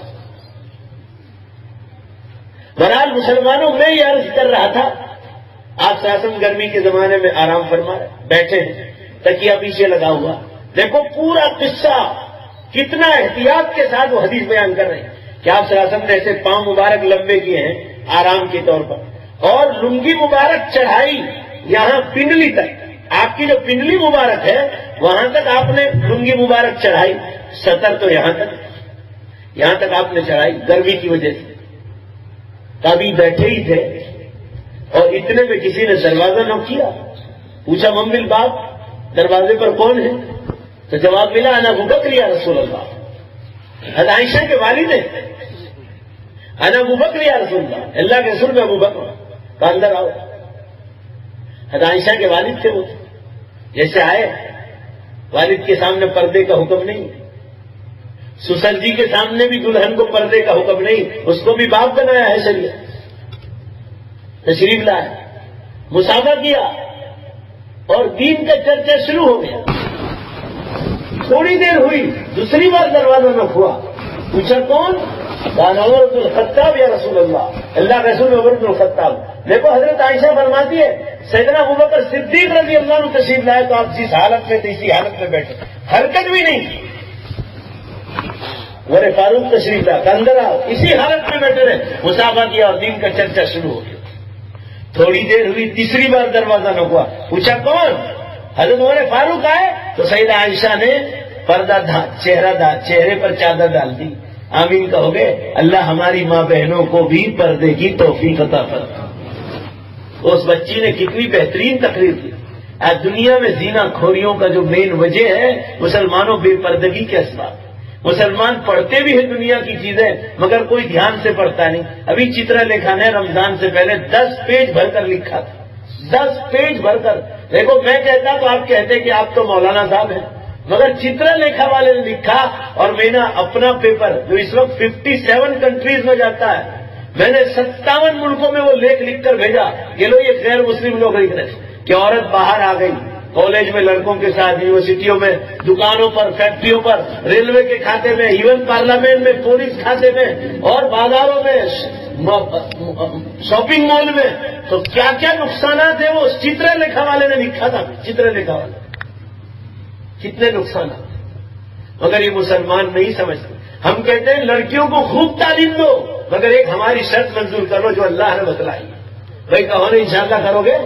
شرط اتنی ہے ان کو ایسی کالج میں بھیجو جہاں پڑھانے والی بھی عورتیں ہوں اور پڑھنے والی بھی لڑکیاں ہوں. ابھی گجرات متر کے بہترین رائٹر ڈاکٹر ششی کانت شاہ ہر بدھوار کو ان کی پورتی آتی ہے. سورت ساؤتھ گجرات یونیورسٹی کے پروفیسر ہیں, میں ان کی پورتی برابر پڑھتا ہوں ہر بدھوار. وہ شکشن کی سمسیاؤں پر بہت لکھتے ہیں, شکشن کی سمسیاؤں, بہت بہترین قلم. وہ بھی کہہ رہے ہیں کہ میرا لڑکا مسقط عمان میں وہاں جاب کر رہا, کہا میں نے وہاں کی یونیورسٹیاں دیکھی، ابھی گجرات متر میں دیا تھا، میں نے وہاں کی یونیورسٹیاں دیکھی تو لڑکوں کی الگ لڑکیوں کی الگ، اور کہا دونوں کا روڈ بھی 100 کلومیٹر جانے کے بعد بھی کہیں ایک جگہ ملاقات نہیں کر پاتا کہ لڑکے لڑکیوں کی ملنے کا ماحول ملے۔ اور پھر انہوں نے ہندوستان کی یونیورسٹیوں کا ذکر کیا ہے، میرے پاس ابھی تفصیلات کا وقت نہیں، آپ لوگ پڑھتے ہوں گے، آپ کو اور زیادہ خبر ہوگی۔ صاحب البیت ادری بما فی، گھر کا رہنے والا گھر کے بھید کو زیادہ جان سکتا ہے۔ مجھے علماء کرام تعلیم سے کبھی نہیں روک، تعلیم تو اچھی چیز ہے، بھائی زور سے بولو نا، اچھی چیز ہے نا، کوئی سمجھنے کے لیے تیار نہیں۔ کتنی مسلم لڑکیوں نے ایمان چھوڑ دیا، ابھی بھاؤ نگر میں 12 لڑکیوں نے چھوڑا، جا کے پوچھو آپ، میں جگہ جھوٹ بولتا ہوں۔ احمد آباد میں کتنی لڑکیوں نے چھوڑا، کتنے دکھ کے ساتھ کہوں، ہمارے دیوا گاؤں کی سید گھرانے کی لڑکی پورے بھروچ ضلع میں سائنس میں ٹاپ پر آئے، پورے بھروچ ضلع میں، مگر ایمان چھوڑ دیا۔ اب اشارے میں سمجھتے جاؤ، کوئی سمجھنے کے لیے تیار نہیں، تعلیم سے کوئی نہیں روکتا۔ ہمارے علماء نے فقہ کی کتابوں میں بحث کی ہے اور اتنا زور دیا کہ تمہارے گھر کی لڑکیاں اگر پریگننٹ ہوں اپنے شوہر سے اور ڈیلیوری کا ماحول آئے تو بحث کی ہے کہ آیا اس کو مرد کے پاس ڈاکٹر کے پاس بھیجنا چاہیے یا عورت کے پاس، عورت ڈاکٹر کے پاس۔ بھائی عورت ڈاکٹر کا ذکر لکھا ہے، عورت ڈاکٹر کا ذکر عربی کتابوں میں لکھا ہے، اور عورت تعلیم دنیاوی لے گی جبھی تو ڈاکٹر بنے گی۔ بھائی زور سے بولو نا، ہے کہ نہیں ہے؟ وہاں بحث کی ہے، باقاعدہ ڈسکس کہ مسلمان عورت کسی بھی مرد کے پاس نہ جائے، جہاں تک ہو سکے اپنی ڈیلیوری عورت ہی کے پاس کرائے۔ کوئی بھی مرد آدمی شیطان اس کو بہکا سکتا؟ سمجھو ذرا کہ کوئی کیا کہنا چاہتا ہے۔ تعلیم سے کوئی منع، ہمارے انکلیشور کی 2 لڑکیاں آپ کے بڑودہ میں، مجھے معلوم نہیں کہاں ہے وہ، انہوں نے مجھے کہا تھا کہ بڑودہ میں ڈاکٹر بنانے کے لیے باقاعدہ اسکول گاہ تعلیم گاہیں ہیں، وہاں الگ لڑکیوں کی تعلیم ہے، ہم نے وہاں رکھی، لڑکے جہاں ہم نے وہاں نہیں رکھا، اور بہت ہے۔ میں نے پونا میں دیکھی، ابھی میں جب یہاں گیا تھا کوکن، ڈاکٹر ابوالکلام آزاد انسٹیٹیوٹ، اور مسلمانوں وہاں سائنس فیکلٹی دیکھی ہو آپ نے، کامرس آرٹس فیکلٹی، ہر ایک کا ڈپارٹمنٹ الگ، ہر ایک کا ڈپارٹمنٹ الگ، لڑکیوں کا الگ لڑکوں کا الگ، ملاقات کا سوال ہی نہیں پیدا ہوتا۔ ان کے پاس بھی بہت تعلیم ہے مگر اتنے دیندار اساتذہ، اتنی بڑی بڑی داڑیاں ہیں، کوئی سائنس کا پروفیسر ہے، کوئی جیومیٹری کا ہے، کوئی میتھس کا ہے، کوئی الجبرا کا ہے، کوئی کس کا ہے، کوئی کس کا، اللہ جانے۔ تعلیم سے کوئی منع نہیں کرتا ہے، تعلیم تو اچھی، مسلم قوم اگر ایجوکیشن لے گی تو ظاہر دنیا میں ترقی کرے گی۔ اللہ نے ہم لوگوں کو غلطی ہے، ہم بیوقوف نہیں، سوال اس کا نہیں ہے، سوال اس کا ہے کہ دنیاوی غرض کے خاطر ایمان برباد ہو، وہ برداشت نہیں کیا جائے۔ تعلیم کو کوئی منع نہیں کرتا، تعلیم ہونی چاہیے، اور میں آپ کو کہتا ہوں شاید آپ کے اس مجمع میں اتنا زیادہ ایجوکیشن پر کوئی محنت نہیں کرتا جتنا ہم کرتے ہیں۔ ابھی میں جھارکھنڈ گیا تھا رمضان المبارک سے 3-4 مہینے پہلے، اتنی سخت گرمی، ارے گزشتہ مئی کے مہینے میں ایک سال پورا ہونا ہے، وہاں بڑے بڑے منسٹر آنے والے تھے، سردار اسٹیڈیم میں وہاں 30,000 کرسیاں رکھی ہوئی تھی، 30,000، اس میں 5,000 الگ عورتوں کا انتظام تھا، بڑے بڑے منسٹر آنے والے تھے۔ وہاں مسلمانوں میں ایک چیز دیکھی میں نے، وہاں دین بہت زیادہ ہے، 95% مسلمان نمازی ہیں، علماء اتنے زیادہ ہے کہ اللہ کی منع، مگر مسلمانوں ایجوکیشن بالکل نہیں تھا۔ تو وہاں کے جو مولانا مجھے یہاں سے لے گئے تھے، یہاں پانولی میں لڑکیوں کے ایک مدرسہ وہاں کسی زمانے میں پڑھاتے تھے، تو میں نے گاؤں گیا، ایک سکول کا نظام نہیں۔ ارے وہ مدھو کوڈا بہار جھارکھنڈ کا منسٹر، اس کو کیندر سرکار نے 60,000 کروڑ روپے دیے ایجوکیشن کے لیے اور ملک کو، اس علاقے کو ترقی دے، تو اس کے باپ دادا کا تھا تو اس نے دوسرے دن سوئٹزرلینڈ کی بینک میں جمع کرا دی۔ یہ بات بھی میں آپ کو کہوں گا اور ڈٹ کر کہوں گا کہ دنیاوی تعلیم کے ساتھ دینی تعلیم بے شک بہت ضروری ہے۔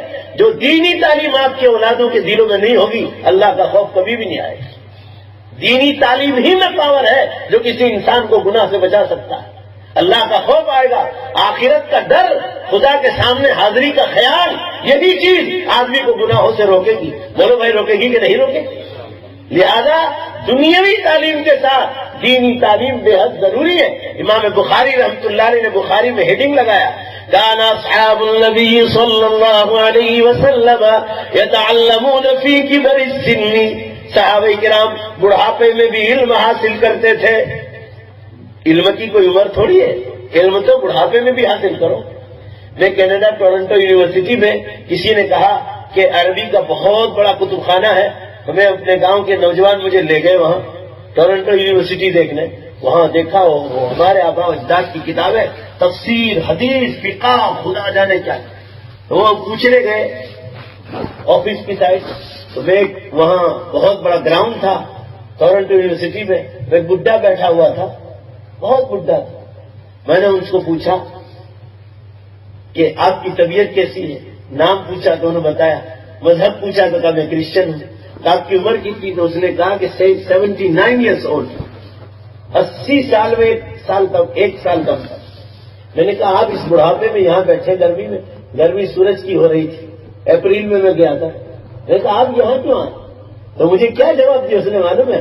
I am a student of this university, میں اس یونیورسٹی کا اسٹوڈنٹ ہوں. کہا میں ابھی یہاں تعلیم حاصل کر، کہا میری بیوی مر گئی، بچے اپنے اپنے جگہ میں اکیلا ہوں. کہا کتابیں دیکھنا یہ ایسا دوست ہے کہ آدمی کو ہر بوجھ کو ختم کر دیتا ہے. کہا میں یہاں اسکول میں آ کے بیٹھتا ہوں، چالو سبق میں بیٹھتا ہوں. بہرحال مسلمانوں، ہم کو تو دین کے علم کی فکر ہے. دین کا علم آدمی کو کبھی جو ہے مسلمانوں برباد نہیں کرے. آپ نے کبھی دیکھا ہمارے مدرسے کے بچے، ابھی شابان آئے گا تو بورڈ لگیں گے، آپ برا مت لگانا، میں آپ کو نصیحت کرنے آیا ہوں، گالیاں دینے نہیں آیا ہوں. ہم آپ کو ایک ہی نصیحت ہے، دنیاوی تعلیم خوب لو، آپ جتنی لیتے اس سے زیادہ. وہ میں وہاں گیا تھا جھارکھنڈ، تو وہاں دنیاوی ایجوکیشن بالکل نہیں، زیرو. ارے آپ کے مسلمانوں کے گاؤں میں پرائمری اسکول نہیں. میں نے وہ مولانا آئے تو ابھی 20 لاکھ روپے دلوائے سورت والوں کے پاس. میں نے کہا آپ کے مدرسے میں سب کی انتظام ہے، اسی مدرسے میں آپ اسکول بناؤ، اور خبردار جو کسی اور میں پیسہ استعمال کیا تو، اور ہندوؤں کے بچوں کو ملاؤ اور ان کو یہ دینی تعلیم میں بھی بٹھاؤ، اللہ کے رسول میں تعلیم اسلام ہے، تاکہ انہیں معلوم ہو کہ اسلام کی تعلیم کیا چیز. اور یہ بہترین دعوت کا موقع ہے، آپ اس کو کھوئیے نہیں. اگر میں اسکول کا دشمن ہوتا تو مول صاحب کو 20 لاکھ روپے کیوں دلوایا؟ بولو بھائی دشمن ہوتا میں؟ ایجوکیشن کے لیے 20 لاکھ روپے دلوائے میں نے، اور وہاں اسکول بن گئی. مالیگاؤں کے بعد علاقوں میں نے 6 اسکولیں چالو کروائے، نام سے اسکول نہیں. ہمارے یہ گجرات میں تو مسلمانوں میں ایجوکیشن کا اتنا بھوت سوار ہے، نہ ہونا چاہیے. میں آپ کو کہہ رہا ہوں، میری ماں بیوہ ہو گئی 33 برس کی عمر، میری والدہ 33 برس کی عمر بیوہ تھی، پردے والے ماحول میں، مگر اس کو بھی یہ فکر تھی کہ میرا بچہ دنیاوی تعلیم SSC تک کرایا اسکول میں، اور اس کے بعد مجھے ایسی مدرسے میں بھیجا جہاں باقاعدہ کالج کا انتظام تھا. BA تک میرا انگریزی ترکیسر میں پورا ہوا، اور بیوہ ہو کر اس نے یہ نگاہ رکھی کہ کس مدرسے میں ایجوکیشن بھی تھا. آج میں اس انگریزی کو اللہ کے دین کے لیے استعمال کرتا ہوں، لوگوں میں واہ واہ کرانے کے لیے نہیں. عربی زبان سے بہتر مسلمانوں اللہ نے کسی میں پاور نہیں رکھا ہے. میں تو دعا کر کے جاتا ہوں، آپ آمین کہہ دو، اللہ آپ کو آپ کی عمر میں عربی زبان سیکھنے کی آپ کو اللہ توفیق عطا فرمائے. ارے اتنی چاشنی ہے مسلمانوں، انگریزی کو بھول جاؤ. ابھی ٹائم نہیں ہے کہ میں انگریزی کی تاریخ کو، عربی کی تاریخ کو آپ کے سامنے بیان کروں. وہ ایک دلچسپ کہانی 3-4 گھنٹے کی، کبھی بلانا تو ہم آپ کے سامنے بیان کریں گے. مجھے صرف یہ عرض کرنا ہے، وہاں میں نے اسکول چالو کروائی جھارکھنڈ میں. ایجوکیشن کے علماء کبھی دشمن نہیں. علماء کو نفرت سب سے بری چیز کہ کمبائن تعلیم سے اپنی اولادوں کو دور رکھو. اور آج مسلمان یہ نتیجہ دے کر، انگلینڈ کینیڈا میں تو سنتے ہی تھے، مگر اب انڈیا میں یہ سیلاب شروع ہو چکا ہے. اور پھر یہ اولادوں کو سمجھانے جاتے ہیں نا تو بعض تو آ جاتے ہیں سمجھانے پر، مگر بعض اتنے نالائق ہوتے ہیں کہ علماء کو بھی یوں کہتے ہیں ہم کہ تمہیں ہماری قبر میں سوا ہوا نہ چھوڑ. یہ جو ایمان چھوڑ دیتی نا اولادیں کالجوں میں، یہ اولادیں ایسی زبان استعمال کرتی علماء کے سامنے. یہ کانوں سے سنا ہے، کسی سے سنی ہوئی بات نہیں کہہ رہا ہوں. پھر بھی ہم لوگ صبر کرتے ہیں، دعا مانگتے ہیں کہ اللہ ان کو ہدایت دے. اور یہ وہی اولادیں کرتی ہے جن اولادوں کو ان کے ماں باپ نے دینی تعلیم نہیں دی ہے، اس لیے اسلام کا کوئی ان کو فکر نہیں. آپ اسلامی تعلیم دیں گے تو آپ کی اولاد آپ کی فکر رکھے.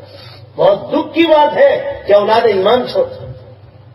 بہرحال میں یہ عرض کر رہا تھا، ٹھیک ہے انسان ہے، ساتھ رہتے ہیں تو گناہ ہو جاتا ہے. کون انسان گناہ سے خالی؟ میں بھی خالی نہیں، آپ بھی خالی نہیں. مگر اس کا یہ مطلب نہیں کہ چلو ایک گناہ ہو گیا تو اس پر دوسرا گناہ کرو. اگر آپ سے گناہ ہو گیا تو اب یہ کام کرنا تھا کہ اس غیر مسلم کو کلمہ پڑھا کر ایمان میں داخل کر کے آپ دنیا میں سب سے بڑے ایماندار بن جاتے. بولو بھائی بن جاتے نہیں بن جاتے؟ یہ کام کرنے کا تھا. یہ تو نہیں چلے گا کہ آپ ایمان چھوڑ دو. آپ ساتھ جاب کرنے جاؤ اور آپ ایمان چھوڑ دو, نہیں چلے گا. یہ علماء کرام کی زندگیاں دیکھ لو, کیا کبھی آپ کو بھیک مانگتے نظر آتے ہیں؟ یہ کس طرح زندگیاں گزارتے ہیں صبر شکر کے ساتھ. کبھی آپ نے پیپر میں پڑھا کہ علماء کی کسی جماعت نے آتم ہتیا کی ہو؟ کبھی پڑھا کہ کوئی پنکھے سے لٹک گیا ہو؟ کبھی آپ نے مدرسوں کے اسٹوڈنٹس کے بارے میں سنا؟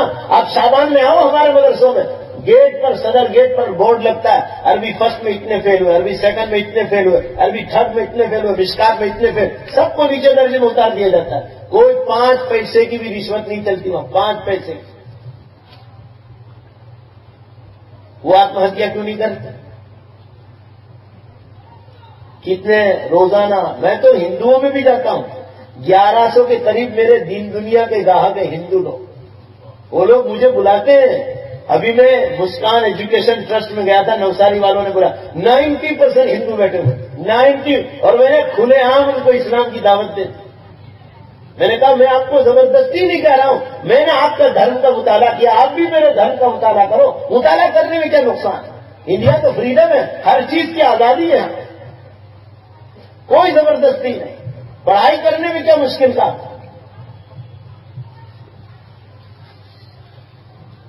بہرحال میں یہ عرض کر رہا تھا کہ اللہ والوں کی صحبت مسلمانوں بہت ضروری. بھائی زور سے بولو نے, ضروری ہے کہ نہیں؟ بے شک ضروری. سیدنا عثمان غنی رضی اللہ عنہ تشریف لائے. کہا کون؟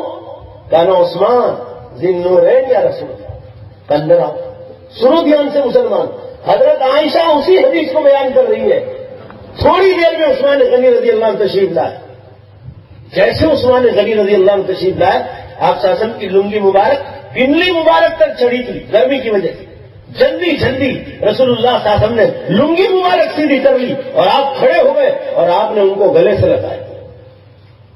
حضرت عائشہ نے ان تینوں حضرات کے چلے جانے کے بعد ایک سوال کیا, اللہ کے رسول ساری امت کا ایمان ہے کہ ابوبکر اور عمر فاروق سب سے افضل ہے, میں بھی جانتی ہوں اور آپ نے بتلایا, مگر عثمان غنی رضی اللہ عنہ تشریف لائے تو آپ کھڑے ہو گئے اور وہ 2 حضرات تشریف لائے تو آپ بیٹھے رہے. یہ جو فرق میں نے دیکھا, اللہ کے رسول اس فرق کی وجہ دیکھنا چاہتا ہوں.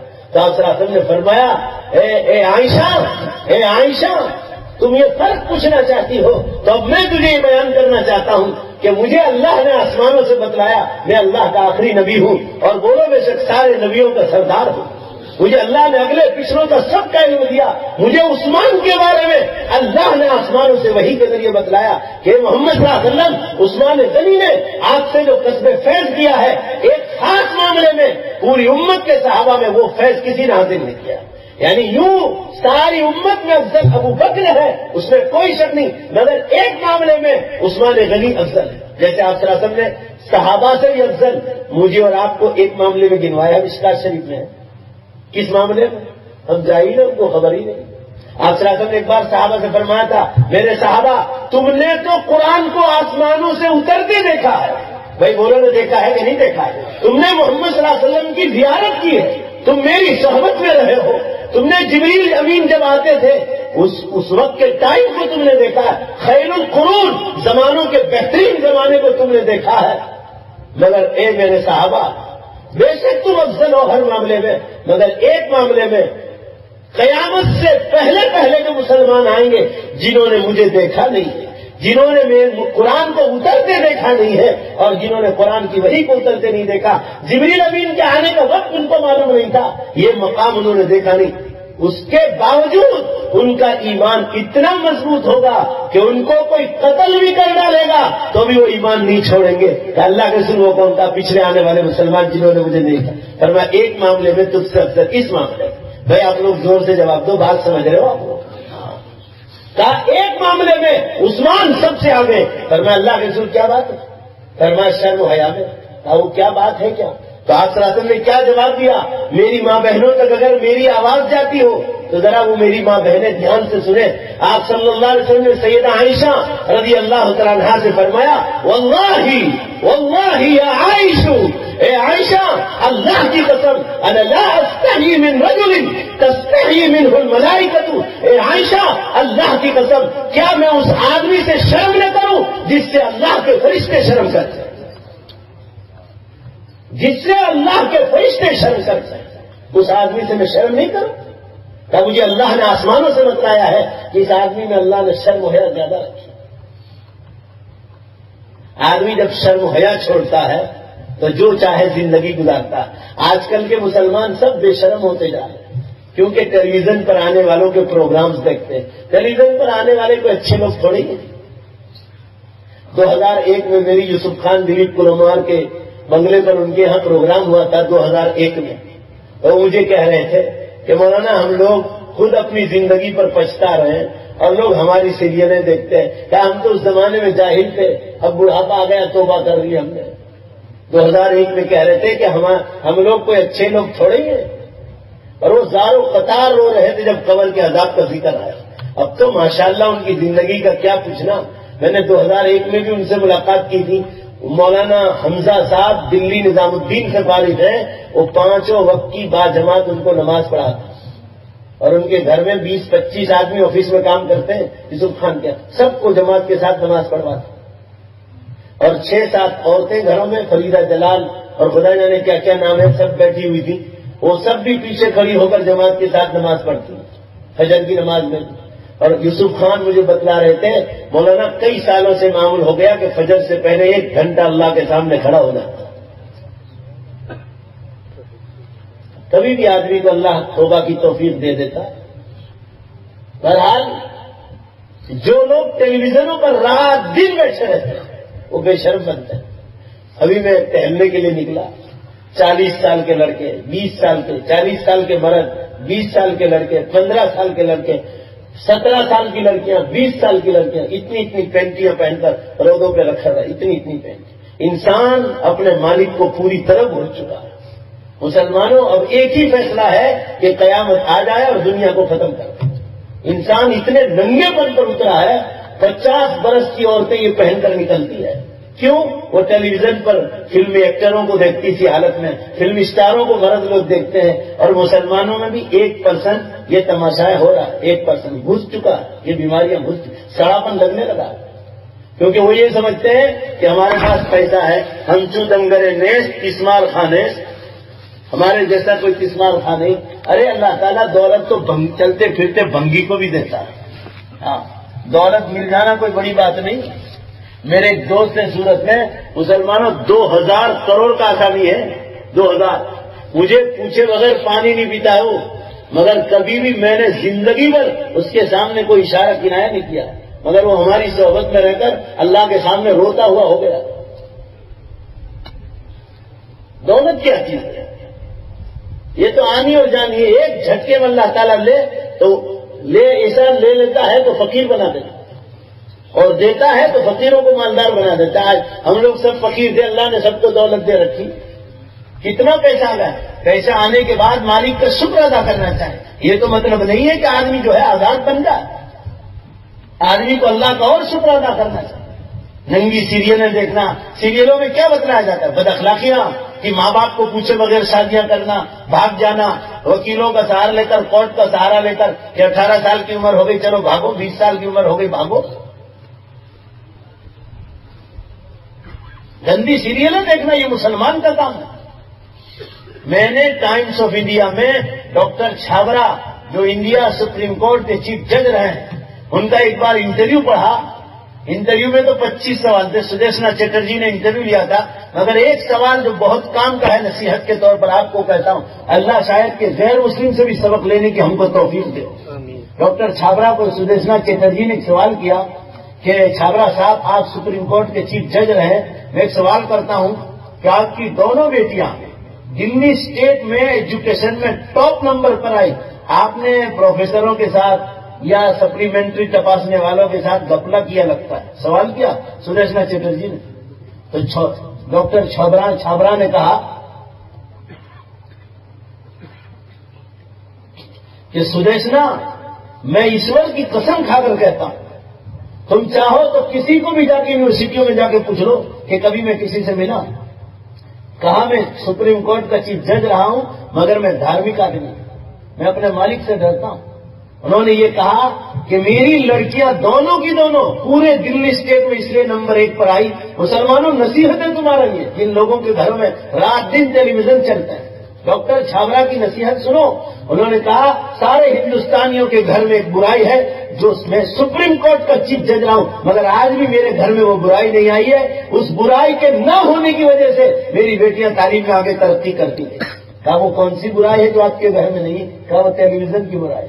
کہا آج تک ایشور کی قسم کھا کر کہتا ہوں آج تک میرے گھر میں ٹی وی نہیں ہے، لہٰذا جب ٹی وی نہیں تھا تو میری بچیاں اس پر بیٹھی نہیں، آج تک دیکھا ہی نہیں ٹی وی کیا، لہٰذا وہ آتے ہی اپنے کام میں لگی رہتی۔ اتنی محنت کی کہ پورے دلی اسٹیٹ میں نمبر 1 پر آئی۔ مسلمانوں میں آپ کو نصیحت کرتا ہوں، ڈاکٹر چھابرا کی بیٹیاں ٹیلی ویژن سے دور رہی تو ایجوکیشن میں نمبر 1 پر آئی۔ آپ جب یہ گندے اعمال والوں سے دور ہٹو گے اور اللہ والوں کے پاس بیٹھو گے تو بولو بے شک اللہ آپ کو دین کی ترقی دے گا کہ نہیں دے گا۔ جہاں تک نیوز دیکھنے کا معاملہ ہے تو اخبار دیکھ لو، مگر اس پر کتنی گندی چیزیں آ رہی ہے، اتنی گندی چیزیں کہ زنا کاریوں کے سوا کسی چیز کی دعوت نہیں آئی۔ لوگ کہتے ہیں مولانا ہم تو اس پر نیچرل چیزیں دیکھتے ہیں، تو آپ اپنی ذات کو دیکھ کر اللہ کو یاد کرو نا، مچھلیاں دیکھ کر اللہ کو یاد، اپنے آپ کو دیکھو نا، اللہ نے کان کس طرح بنایا، اس میں سننے کی طاقت، اس میں کیسے اندر اللہ تعالیٰ نے مشینریاں رکھی ہے، کیا طاقت تھی کہ اس نے سننے کی طاقت دی، زبان ایک گوشت کا لوٹڑا ہے، کس طرح وہ بول رہا ہے، دنیا کی مختلف زبانیں بولتا ہے، کوئی سوچتا نہیں۔ بہرحال میں یہ عرض کر رہا تھا اب حضرات کے سامنے، اچھے انسان ایسی چیزیں گھروں میں نہیں رکھتے مسلمان، حتیٰ کہ ہندو لوگ بھی، کرسچن بھی، یہودی بھی گندی چیزیں نہیں رکھتے۔ اللہ کا ڈر جو مسلمان رکھے ایسی چیزیں کبھی گھروں میں نہیں ہونی چاہیے۔ بہرحال میں یہ عرض کر رہا تھا حضرات کے سامنے،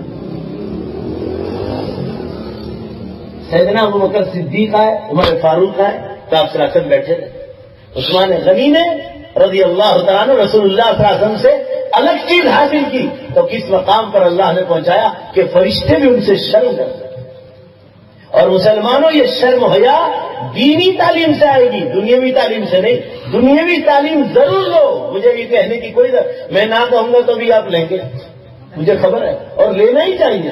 میں نے خود ایجوکیشن لیا ہے اور ابھی تک میرا زندگی کا معمول ہے، سارے پروفیسروں سے میرا تعلق ہے، کیونکہ دارالعلوم کی اسکول ہے، آپ کو معلوم ہے ہمارے دارالعلوم کی اسکول ہے 12 سائنس کا، اور قسم کھاؤں تو گنہگار نہ ہوں، 10 سال 12 سال کا ریکارڈ ہے، دارالعلوم میں ہندو لڑکا آتا ہو یا ہندو لڑکی، مسلمان لڑکا مسلمان لڑکا، آج تک قسم کھانے کے لیے تیار ہوں ایک لڑکا یا ایک لڑکی SSC میں فیل نہیں ہوگی۔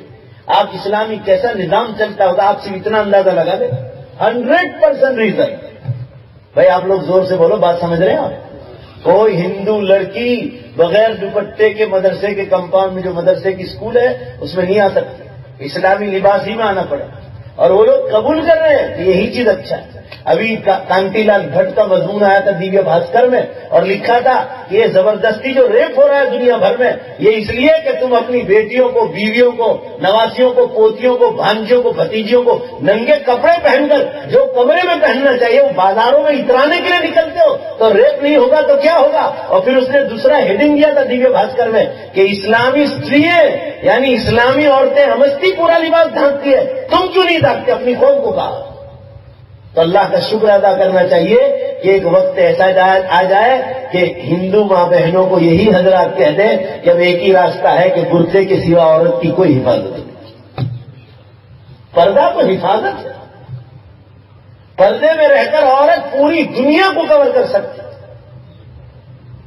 بلقیس نام کی کوئن گزری ہے، حضرت سلیمان علیہ السلام کے ہاتھ پر ایمان لائی، پورے ملک کی حاکمہ تھی، پرائم منسٹر تھی پورے ملک کی، بلقیس کا ذکر ہے قرآن پاک۔ بہرحال مسلمانوں اب میری بات پوری ہو گئی، عقل مند کے لیے اشارہ کافی ہے، سب مل کر زور سے کہو انشاءاللہ کہ دینی تعلیم مرتے دم تک حاصل کریں۔ ہاں بہت ضروری ہے، اور جو آپ نے نہیں کیا نا تو اولادیں ہاتھوں سے نکل جائے گی. آپ مان لینا، آپ میری بات ساری دنیا جانتی. اولادوں ہاتھ آج ابھی اللہ نے کی دے کون سے اخبار میں تھا یاد نہیں رہا، نہیں تو میں اخبار بھی یاد رکھتا ہوں. کسی اخبار میں پڑھا تھا ہندوستان میں 4000 کے قریب بڈھوں کے گھر بن گئے.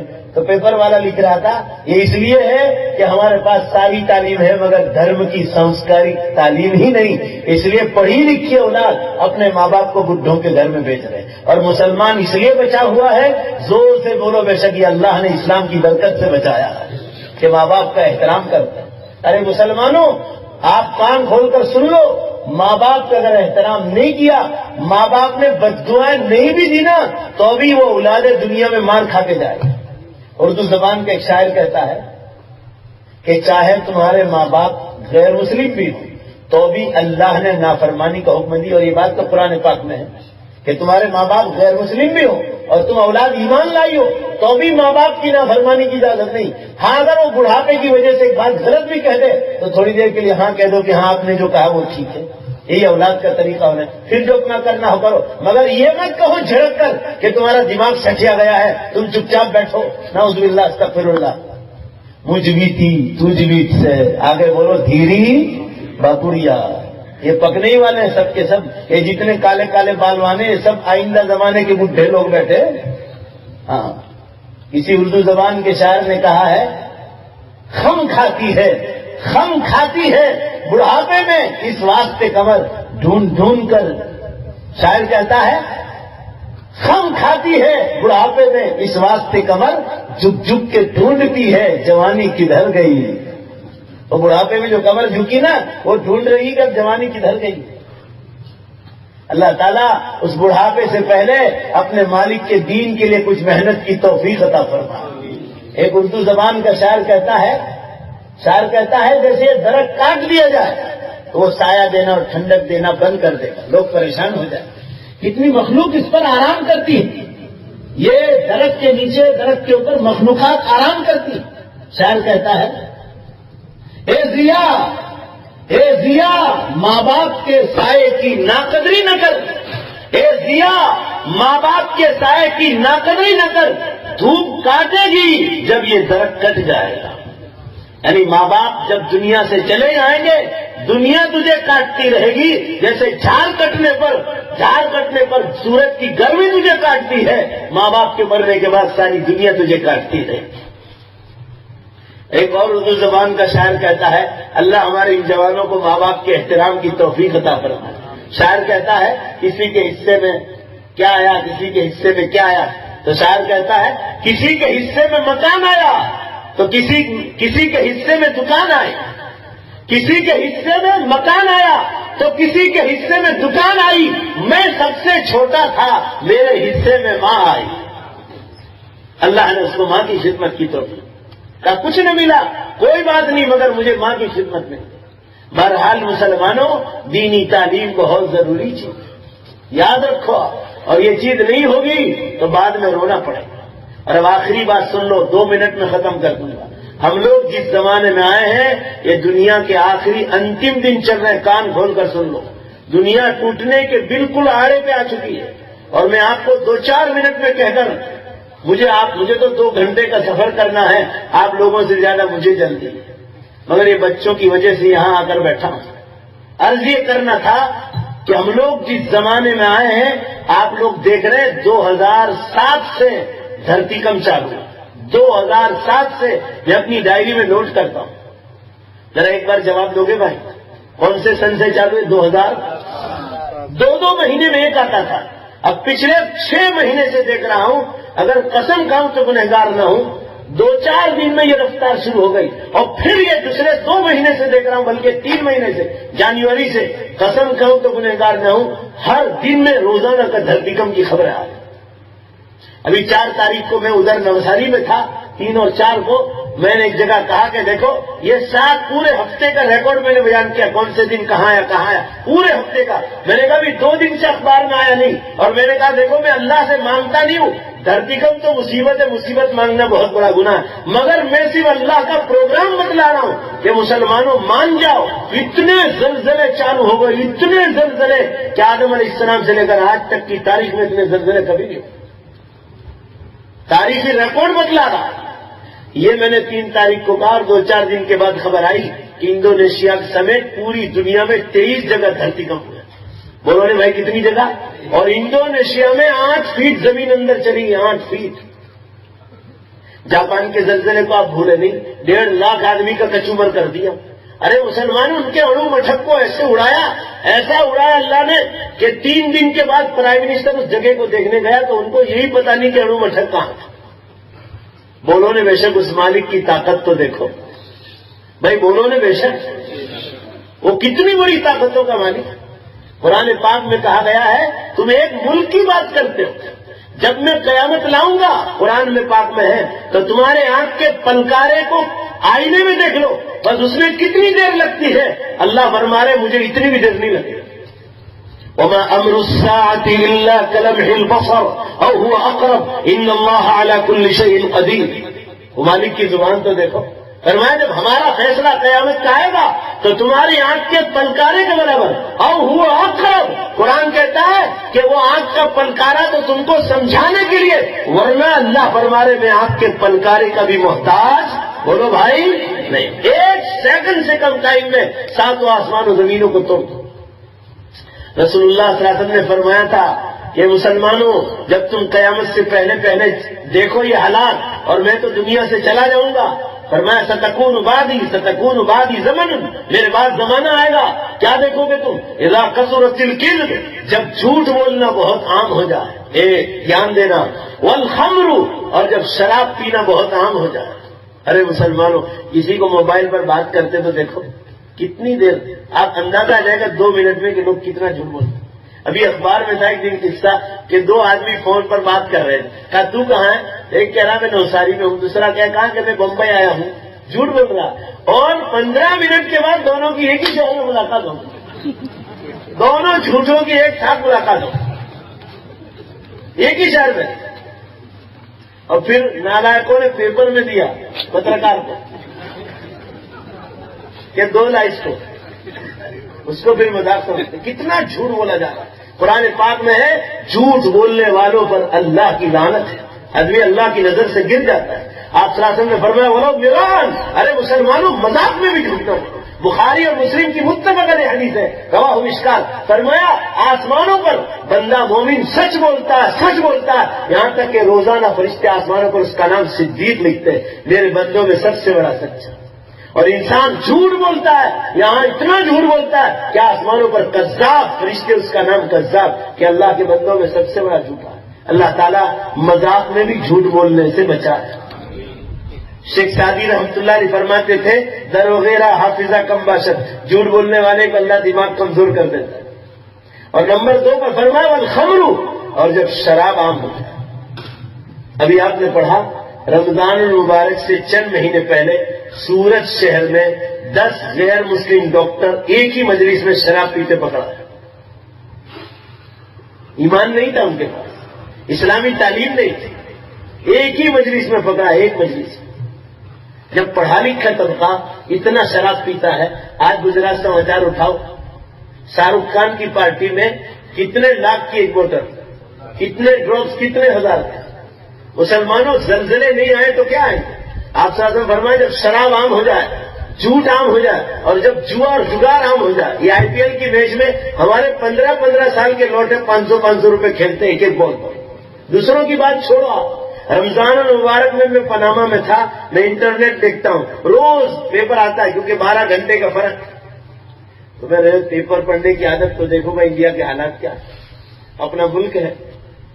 ایک دن پڑھا اخیر اشرے میں کہ واپی میں، سورت میں، بلسار میں، بڑودا میں، اطراف کے دیہاتوں میں، سب جگہ فلاں پیپر ہے کہ ادھر تراویح چل رہی تھی اور بعض مسلمان بعض غیروں کے ساتھ جو ہے کھیتوں میں جوا کھیل رہے ہیں۔ جب رمضان میں جوا کھیلا جاتا ہو تو غیر رمضان میں کتنے لوگ کھیلتے ہیں؟ کرکٹ پر کتنا، یہ جتنے کرکٹر سے زیادہ تر جواری جو ہے جگاری لوگ، زیادہ تر خوب آرام کا. پاکستانی کتنے کرکٹر جیل میں ہیں. اب بعض انڈیا والوں کے بھی نام آ رہے ہیں. دین نہیں نا مسلمان ہو تو کچھ نہیں. اس لیے میں آپ کو تو اچھی بات کہتا ہوں کہ آسمان کے چھت کے نیچے مسلم قوم بڑی خوش نصیب ہے کہ اللہ نے اس کو دنیا اور دین دونوں کی توفیق عطا فرمائی. بولو نے بھائی ہے کہ نہیں. اور نمبر 4 پر فرمایا وہ زنا، جب زنا کاری عام ہو جائے.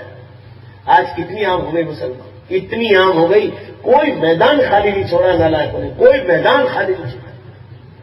آپ کو بتلاؤں گجرات سماچار کی رپورٹ، بیٹیوں کو پر دھیان رکھو، بیٹیوں پر. سپاش مہتا لکھتا ہے، سپاش مہتا کہ بڑے بڑے ادیوگ پتیوں کے کانٹیکٹ ہے ٹیچروں کے ساتھ، پڑھانے والیوں کے ساتھ، دوسری عورتوں کے ذریعے، اور ان کو ہزاروں روپے ملتے ہیں، اور کنواری لڑکیوں کو کالے کاج میں بٹھا کر لے جاتے ہیں. لوگوں کو یہی پتا نہیں ہماری بیٹیوں کا حال کیا. میں کہوں تو آپ مجھے عالم کے کھانے میں ڈال دو گے. سپاش مہتا کو کہنے جاؤ گاندھی نگر احمد آباد میں پروفیسر رہا ہے، اور میری ان لوگوں سے ملاقاتیں ہوتی ہیں پروگراموں میں. ابھی جمعیت علماء ہند کا اجلاس ہوا تھا، کتنے بڑے بڑے رائٹر آئے تھے، 400 منسٹر بیٹھے ہوئے تھے منچ پر، 400، 1 لاکھ آدمی ہوں گے تقریباً سردار اسٹیڈیم. ان لوگوں سے آپلے ہوتی ہے. وہ حضرات سوچ رہے ہیں کہ ہندوستان کہاں جا رہا ہے. دلی میں زبردستی ریپ ہوا. منموہن سنگھ صاحب کو بڑے بڑے ادیوگ پتیوں نے کہا کہ ہماری بیٹیوں کی اور بیویوں کی حفاظت نہیں آپ کی دلی میں، تو وہ اسٹریک ہو گئے. پھر ایک پروگرام ہوا جس میں 2.5 لاکھ آدمی جمع تھے. 18 منٹ تقریر میں نے اور انڈیا ریڈیو پر سنی منموہن سنگھ صاحب کی. انڈیا کو بہت پیارا پرائم منسٹر ملا. انہوں نے ہندوستان کے مسلم، غیر مسلم، ہندو، سکھ، عیسائی تمام ماں بہنوں کو کہا کہ جو کپڑے تمہیں گھروں میں پہننے چاہیے، تم اتنی بے شرم ہو گئی کہ تم وہ کپڑے روڈ پر اور انڈیا گیٹ پر پہن کر آتے ہو. پھر نالائق دماغ کے انسان ریوالور لے کر آئیں گے اور وہ دیکھتے ہیں کہ ہمارے پاس اتنی خوبصورت عورتیں نہیں، لڑکیاں نہیں، تو پھر ان کو شیطان بہکا دے گا نہیں تو کیا کریں. تم اتنے ننگے کپڑے کیوں پہنتے ہو؟ تم نے شرم و حیا کی چادر تک چھوڑ دی، تم چھاتیاں دکھلا دو. یہ الفاظ منموہن سنگھ کے 18 منٹ کی تقریر میں نے سنی. مجھے بڑا دکھ ہوا کہ میں موبائل میں ریکارڈ نہیں کر سکتا. اور وہ 2.5 لاکھ میں ووٹنگ ہوا تھا، جس میں 82% مردوں اور عورتوں نے ووٹنگ میں یہ جواب دیا کہ اس میں گھر والوں کا قصور ہے اور پہننے والے کپڑے پہننے والیوں کا قصور ہے کہ تم ایسے ننگے کپڑے کیوں پہناتے ہو اور کیوں پہنتے ہو کہ نالائق لوگوں کے دماغ خراب. بھائی بولو نے صحیح ہے کہ نہیں ہے؟ پھر وہ لوگ جب پکڑا گئے تو کورٹ میں ان کے انٹرویو آیا، ان کے ٹی وی والے گھس جاتے، چینل والے، اخباروں میں آیا. تو انہوں نے کورٹ میں جواب دیا کہ اتنے ننگے کپڑے پہن کر آتی تھی کہ ہم یہ سوچتے تھے کہ لائف میں ایسی لڑکی تو اپنوں کو مل ہی نہیں سکتی. اب ایک ہی راستہ ہے، کسی کی ریوالور لے آؤ یا چوری کر کے لاؤ. ریوالور لاؤ اور اس کے آدمی کے سر پہ رکھو، اٹھا کے لے جاؤ، زبردستی ریپ کرو اور راستے میں چھوڑ دو. یہی ایک راستہ تھا. تو پھر گورنمنٹ اور سپریم کورٹ سخت ہو گئی کہ تم اتنے گندے لباس کیوں پہنتے ہو کہ لوگوں کو شیطان بہتا ہے. بہرحال مسلمانوں اتنی زینا کاری عام ہو گئی. میں آپ کو سچ کہتا ہوں، ہم لوگ گاؤں گاؤں شہر شہر جاتے ہیں، لوگ ہم کو کہتے ہیں کہ مولانا آپ تو ہوٹل اور بازاروں کی بات کرتے ہیں، لوگ قبرستانوں میں زینا کرتے ہیں. چاہے کوئی غیر ہوگا، میں جانتا ہوں مومن تو قبرستان میں کر نہیں سکتا، مگر اتنی زینا کاری عام ہو گئی مسلمان. اللہ تعالیٰ ہماری حفاظت فرمائے. آخری نصیحت قرآن کی سن لو. قرآن پاک میں ایک ہی گناہ ایسا ہے، ایک گناہ جس کے بارے میں ڈبل سزا کا حکم ہے. یضاعف له العذاب یوم القیامہ ویخلد فیہ مہانا. زنا کرنے والوں کو ڈبل سزائیں دی جائے گی. ایک سزا تو حلال چھوڑنے کی اور دوسری سزا حلال کو چھوڑنے کی ایک سزا اور دوسری سزا حرام کی طرف گئے اس کی سزا. لہذا دو سزا. اور قرآن کہتا ہے جہنم کی آگ میں زینا کاروں کو لمبی مدت تک بے عزت کیا جائے گا کہ تمہارے لیے حلال راستے تھے پھر بھی تمہارا حرام کی طرف گئے. الا من تاب وآمن. ہم اگر جو توبہ کر لے، دوبارہ کلمہ پڑھ لے. بعض علماء تو بہت سخت ہیں، وہ آمن نے کیوں کہا دوبارہ کلمہ پڑھو. اس لیے رسول اللہ صلی اللہ علیہ وسلم فرماتے تھے کہ جو مسلمان ہو کر زنا کاری کرے، جب وہ صدر کھولتا ہے اسی سیکنڈ میں اللہ اس کے دل سے ایمان کو نکال دے گا۔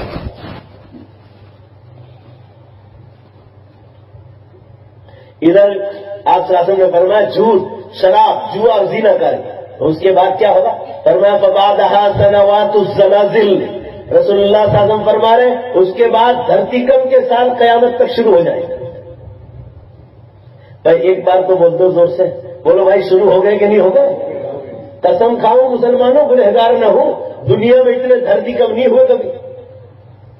2001 کے بعد سے 2007 کے سے چینل چالو ہو گئی ہے۔ اب آج میں بڑودا میں کہتا ہوں 2-3 دن سے کوئی خبر نہیں، میں اللہ سے مانگتا بھی نہیں ہوں، مجھے معلوم ہے مانگنا گناہ ہے، مگر میں تو صرف اللہ کا پروگرام بتلاؤں۔ اب انتظار کرو کہ کتنے دن میں دھرتی کم کی خبر کہاں سے آتی ہے۔ آمین کہو، اللہ پوہا ایمان کی حفاظت فرما۔ ہاں، یا کان کھول کر سن لو، زلزلوں کے سال قیامت تک کے لیے شروع۔ اب اللہ کی قسم کھاؤں تو گنہگار نہ ہو، یہ زلزلے اور دھرتی کا وہ قیامت تک بند ہونے والے نہیں، آپ دیکھ لینا۔ اور یہ جتنے چھوٹے بڑے آ رہے ہیں نا، یہ کوئی بڑا سنکیت دے رہے ہیں کہ بڑی تعداد میں انسانیت کو ختم کر دے گا جب تک انسان زنا کاری نہیں چھوڑے۔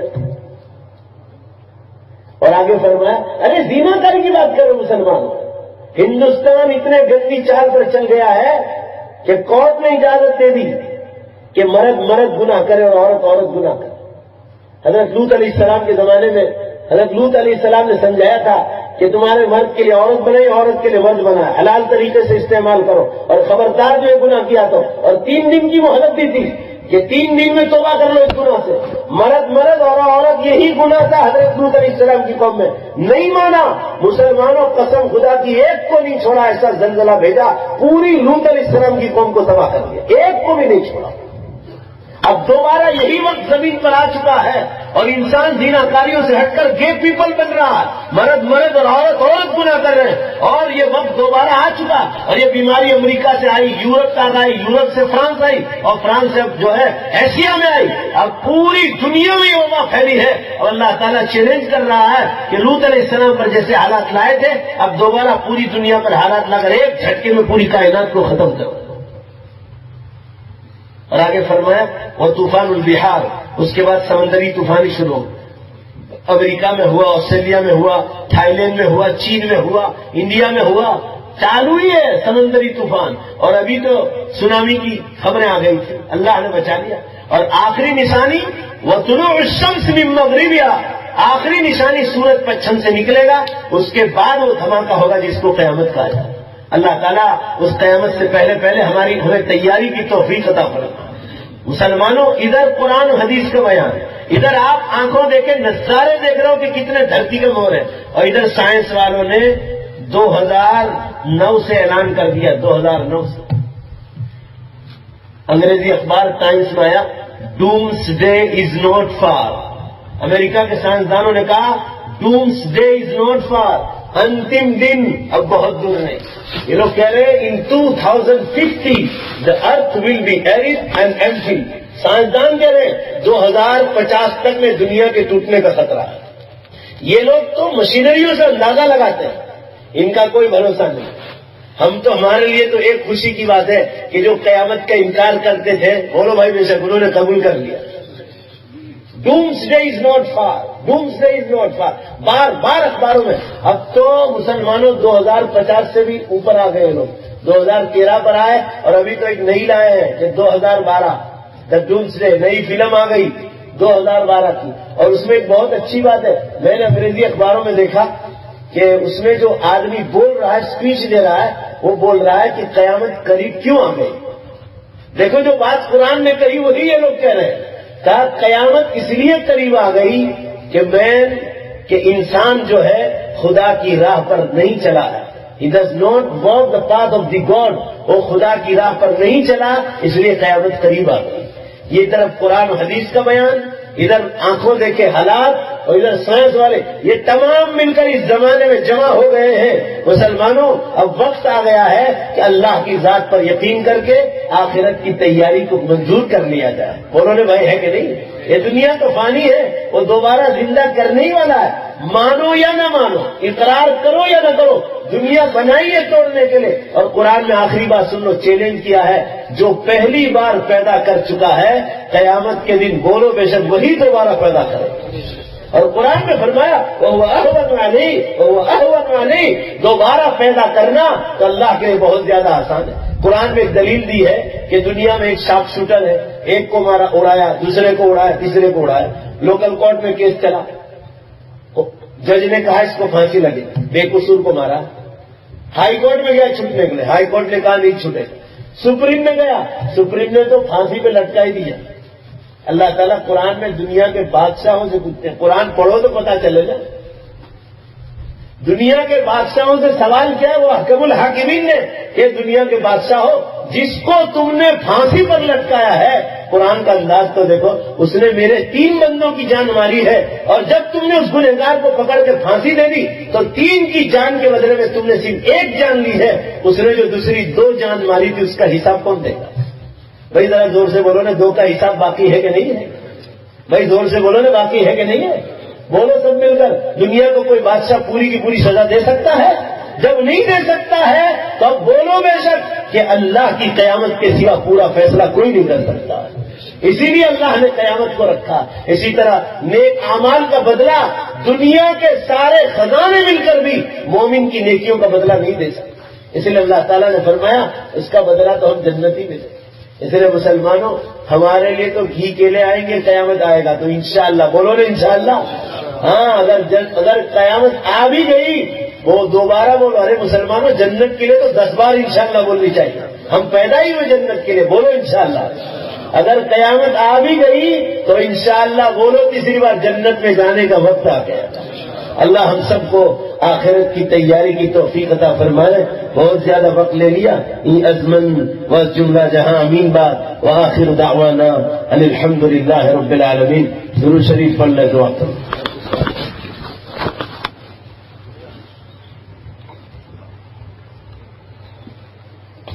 بسم الله الرحمن الرحيم، الحمد لله رب العالمين، والعاقبة للمتقين، والصلاة والسلام على خير خلق محمد وآله وأصحابه أجمعين۔ اللهم صل على محمد وعلى آل محمد كما صليت على إبراهيم وعلى آل إبراهيم إنك حميد مجيد۔ اللهم بارك على محمد وعلى آل محمد كما باركت على إبراهيم وعلى آل إبراهيم إنك حميد مجيد۔ ربنا آتنا في الدنيا حسنة وفي الآخرة حسنة وقنا عذاب النار۔ اے اللہ اپنے فضل سے ہمارے گناہوں کو معاف فرما، ہماری خطاؤں سے درگزر فرما۔ مولا ہم بہت گناہگار ہیں، بڑے خطا کار و سیاہ کار ہے، بڑے مجرم ہیں، آپ کی بارگاہ کے بہت بڑے پاپی ہیں۔ اے اللہ اپنے فضل و کرم سے معاف فرما، ہماری عمروں میں برکت عطا فرما، نیک اعمال کے ساتھ، تندرستی کے ساتھ، گناہوں سے بچاتے ہوئے، اور مولا جب دنیا سے جانے کا وقت آ جائے ہم سب کا خاتمہ ایمان پر فرما۔ اے اللہ ایمان پر موت کی بھیک مانگتے ہیں، ہم سب کو ایمان پر موت عطا فرما۔ اے اللہ ہم نے آپ کو بہت ناراض کیا ہے، آپ کی بڑی گستاخیاں کی ہے، بڑی بے ادبیاں کی ہے۔ اے اللہ ہم گستاخوں کو اور بے ادبوں کو معاف فرما دے۔ اے اللہ ہم بیماروں کو اور امت کے سارے بیماروں کو پوری طرح شفا عطا فرما، پریشان حالوں کی پریشانیوں کو دور فرما۔ اے اللہ جو جیل خانوں میں ہیں ان کے چھٹکارے کی سبیل اور راستے پیدا فرما۔ الہ العالمین ہمیں بیماریوں سے پوری طرح حفاظت فرما، ایکسیڈنٹ سے بچا، پولیس کی کچہریوں سے بچا، جیل خانوں سے بچا۔ اے اللہ آپس کی لڑائیوں سے بچا، غیر مسلموں کے ساتھ لڑنے سے بچا۔ اے اللہ دین کی دعوت یہ اللہ کے بندوں تک ہمیں پہنچانے کے لیے تو آخری زمانے میں کھڑا کر دے۔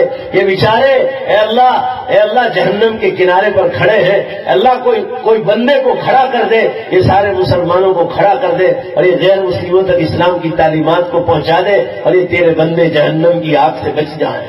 اے اللہ اپنے فضل و کرم سے آخری زمانے میں تیرے دین کی محنت زیادہ کرنے کی توفیق عطا فرما۔ الہ العالمین اے اللہ تو ہمیں تندرستی عطا فرما، ایکسیڈنٹ سے حفاظت فرما۔ الہ العالمین جتنے ایمان والے آج پاکستان میں اے اللہ ایک ایکسیڈنٹ میں پلین ٹوٹا ہے، اہل ایمان جتنے بھی شہید ہوئے ہوں اللہ ان تمام کی مغفرت فرما، ان کے درجات کو بلند فرما۔ اے اللہ اپنے فضل و کرم سے ان کے پسماندگان کو بہترین صبر عطا فرما۔ مولا موت تو ہر حال میں لکھی ہے، نہیں آئے گی موت تو بے شک اور بے شک تیری ذات کو نہیں آئے گی۔ تو آسمان و زمینوں کا مالک ہے۔ اے اللہ جس مقصد کے لیے آخرت اور جنت کمانے کے لیے تو نے پیدا کیا ہے، اے اللہ وہ کھیتی دنیا ہی میں کرنی ہے، اس کھیتی کو مضبوط کرنے کی اور آخرت کی تیاری کی سب مسلمانوں کو توفیق عطا فرما۔ مولا آج ہم نے سیلے ہوئے کپڑے پہنے ہیں، ایک دن ہمارے بدن پر وہ وقت آنے والا ہے کہ ہم کو کفن لپیٹا جائے گا۔ اے اللہ لوگ غسل دیتے ہوں گے، آج ہم اپنے ہاتھوں سے غسل کرتے ہیں، کل موت کے بعد دوسرے لوگ غسل دیں گے۔ آج ہم اپنے ہاتھوں سے کپڑے پہنتے ہیں، کل موت کے بعد دوسرے لوگ کفن پہنائیں گے۔ اے اللہ غسل موت سے پہلے غسل توبہ کی توفیق عطا فرما۔ اے اللہ کفن پہنائے جانے سے پہلے پہلے نیک کاموں کا کفن پہننے کی توفیق عطا فرما۔ الہ العالمین زلزلے بہت ہو رہے ہیں تو اہل ایمان کی پوری طرح حفاظت فرما۔ اے اللہ تو ہم سب کی حفاظت فرما۔ اے اللہ ہندوستان میں ہمارا اسلام پر چلنا آسان فرما۔ الہ العالمین اپنے فضل و کرم سے ہماری آخرت کو آسان فرما۔ مولا حالات بہت نازک لگ رہے ہیں، اے اللہ قرآن میں آپ نے قیامت کی بڑی نشانی کا ذکر کیا ہے کہ دھواں نکلے گا، اور جب دھواں نکل جائے تو سمجھ جانا کہ اب دوسری نشانی اس کے بعد لگاتار آ کے کھڑی ہو جائے گی۔ اے اللہ سارے مسلمانوں کو خبر ہے کہ قرآن پاک میں 25ویں پارے میں سورہ دخان میں آیت نمبر 10 میں آپ نے دھوئے کا ذکر کیا ہے۔ اللہ یہ دھواں انگلینڈ کے پاس آئس لینڈ میں 2010 میں نکل گیا، 60 لاکھ مسافر دنیا بھر کی ایئرپورٹ میں پھنس گئے۔ اے اللہ کوئی ادھر سے ادھر جا نہیں سکا، پورا امریکہ کھنڈ ٹوٹل بند، پورا فرانس بند، پورا یورپ بند۔ صرف یورپ میں مولا تو ہم سے زیادہ جانتا ہے، 30,000 فلائٹ اوپر چڑھتی نیچے اترتی روزانہ۔ قسم کھانے کے لیے ایک پلین اوپر نہیں گیا اور ایک پلین نیچے نہیں آیا۔ اے مولا اے آسمان و زمینوں کے مالک یہ دھواں تیری طرف سے نکلا تھا، یہ قیامت کا بہت بڑا الارم ہے۔